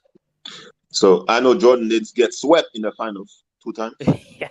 Yeah, you got to make the finals to get swept, though. You know what I mean? Oh, okay. Now it's participation trophies. Hey, did the Jordan ever goal. take a team not expected to go to the finals like LeBron did? Yes. Bro, that weak Eastern Conference. Come on, bro. Who? Hey, when did Yeah, LeBron do the that? I mean, first when did championship. Jordan? The first They were championship. expected to get to the finals, bro. Stop it, That's bro. not true. That's not Stop true. it, man. Yes, they. That's not That's true. not true. Come That's on. not true. Oh, come on, Bruce, man. You crazy, Bruce. Everybody had the Pistons. So you're telling me the team that when they won 60 games, they weren't expected to go to the finals with the best roster in the Man, league? there's a lot of team who won 16 games, and did Best you see roster the in the Atlanta league. Hawks? Did you see Scottie the Pippen Atlanta balling out. Wait, Young Africa. Horace last Grant. Year, wait, Horace Grant. last year the Phoenix Suns, right? Were they expected to get to the finals? Hey, man. Hey, is Devin Booker Michael Jordan, bro? Bro, you said 60 point. You said 60-win team, so I'm just No, I'm standing putting on in 60-win context team. of what the team did and how great the players were. It ain't just about the wins, right? I agree. There are certain teams that win 60 games, like the Atlanta Hawks in the Eastern Conference. They ain't doing shit, right? No one believes in that shit. But when you talk about Michael Jordan, Scottie Pippen, Horace Grant, Bro, Horace Bill Grant's not a Hall Cartwright, of Famer. John Come on, Paxson, bro. B.J. Armstrong, Bill like Cartwright. Have you seen him shoot before? yes. Go on YouTube and watch Bill Cartwright shooting. Please. Please. When he's shooting, you should be out of the building, bro. Because that thing can hit you, bro. Oh man, hey Pagan, well, what is so bizarre with me, Pagan? Like Pagan don't like me in the chat, Bruce. Bro, because why doesn't Pagan like me in the chat, Bruce? Bro, you easy work. You easy work, bro. Bruh, I've been exposing the hypocrisy today. What bro. hypocrisy? The hypocrisy. We're gonna hype up the Boston Celtics Hall of Famers, but we're not gonna talk about the Golden State Warriors Hall of Famers. Are you gonna compare? Bro, it's only 4 Hall of Famers. Only 3 Hall of Famers, bro. The Boston Celtics Hall of Famers will sweep that Golden State team. Are you kidding me? No way. Sweep? Yeah, you crazy, yes, Bruce. we'll sweep. That KD Warriors beats that Boston Celtics team. That's a tough series, but they win. Are they you win kidding me? Yeah, Who's it's a gonna 7-game stop? Who's gonna series. stop McHale? Who's gonna stop McHale in Paris? It's gonna be a matchup. Probably. Who gonna stop Steph Curry and Klay Thompson and Dennis Johnson. Kevin Dennis Durant? Johnson. Kevin Durant. Dennis Johnson ain't stopping no Steph Curry. Stop it, bro. Stop it. Okay. Dennis Johnson was an MVP in Seattle, MVP of finals, right? Yeah. He did that. He did that. He's a good player, man. Now, was it in Seattle? Or was it in? He's a lot of it was with Boston Celtics. He was a Finals MVP. No, it was Seattle. No, he was the Seattle Supersonics. He was a Finals MVP. He was never Finals MVP in Boston. In Boston, yeah. That was Cedric Maxwell. Cedric Maxwell, my bad. You're right. Yeah. You're right. Really, Boston Celtics beats the KD Warriors in a sweep, Bruce? That's crazy. No, not a sweep. No, in a sweep. Who's gonna stop Larry Bird? Larry Bird will talk to KD. KD's so sensitive. Draymond Green. Draymond Green. Bro, Draymond Green. Bro, cut it out. Hey, ain't no one stopping Larry Bird though. Like you act like he's gonna hold him to 10 points. Ain't no one doing that. He's just gonna make it difficult, man. That's what we're gonna do. Yeah, make it difficult, yeah, but he's gonna eat his lunch at the end of the day, bro.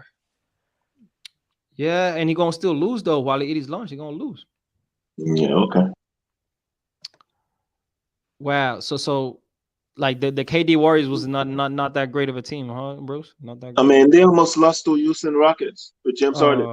No, that was when they were breaking up, when they won back-to-back championships, and then there was the team chemistry was off. You know, Draymond Green called him a bitch ass nigga. You know what I mean? No, that was the year before. Behind the scenes, it was but that tension was already building. You know what I mean? And so yeah, excuses. Tension. Team chemistry. Kevin Durant wasn't happy with the offense. He wanted more of the ball. Like there's a lot of things that happened in the end of their run.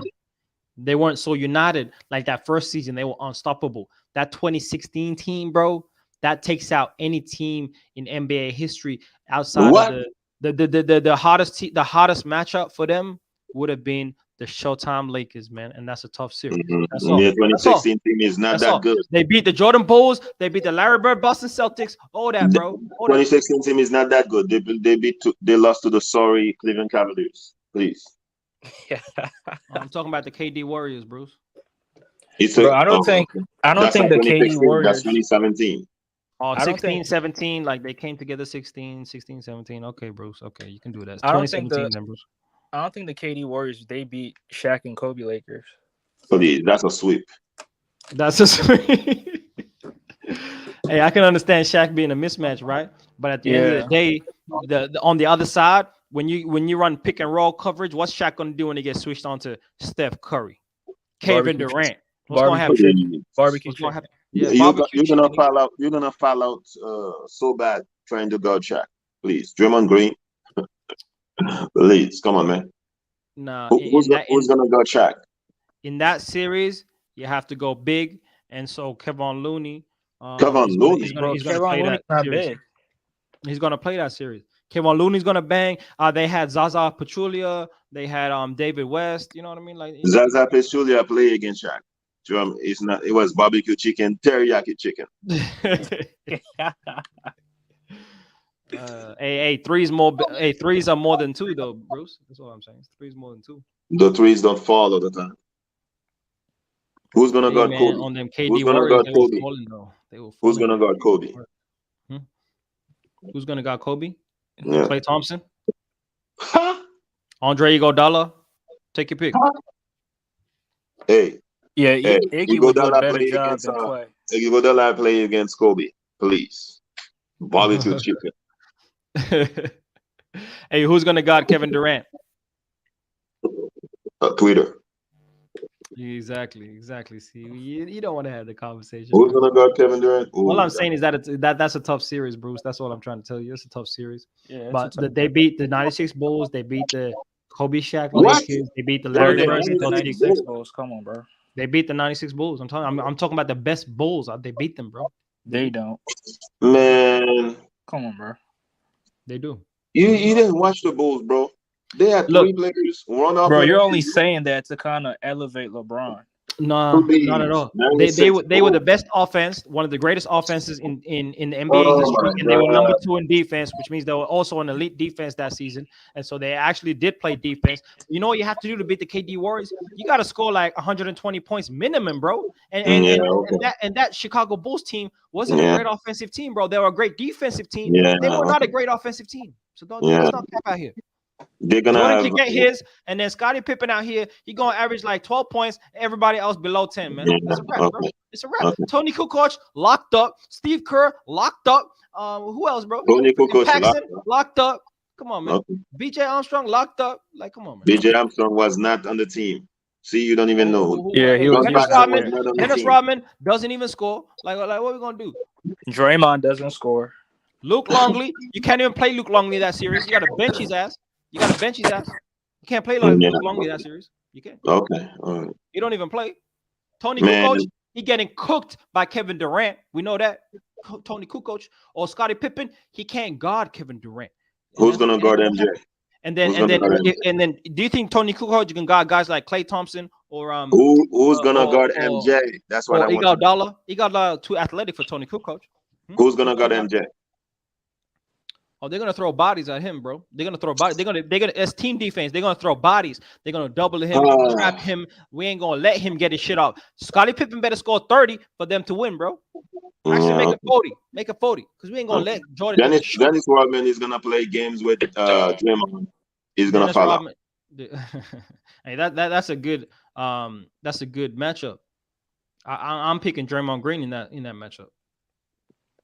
All right, man. I'm gonna go because you're doing blasphemy to the book.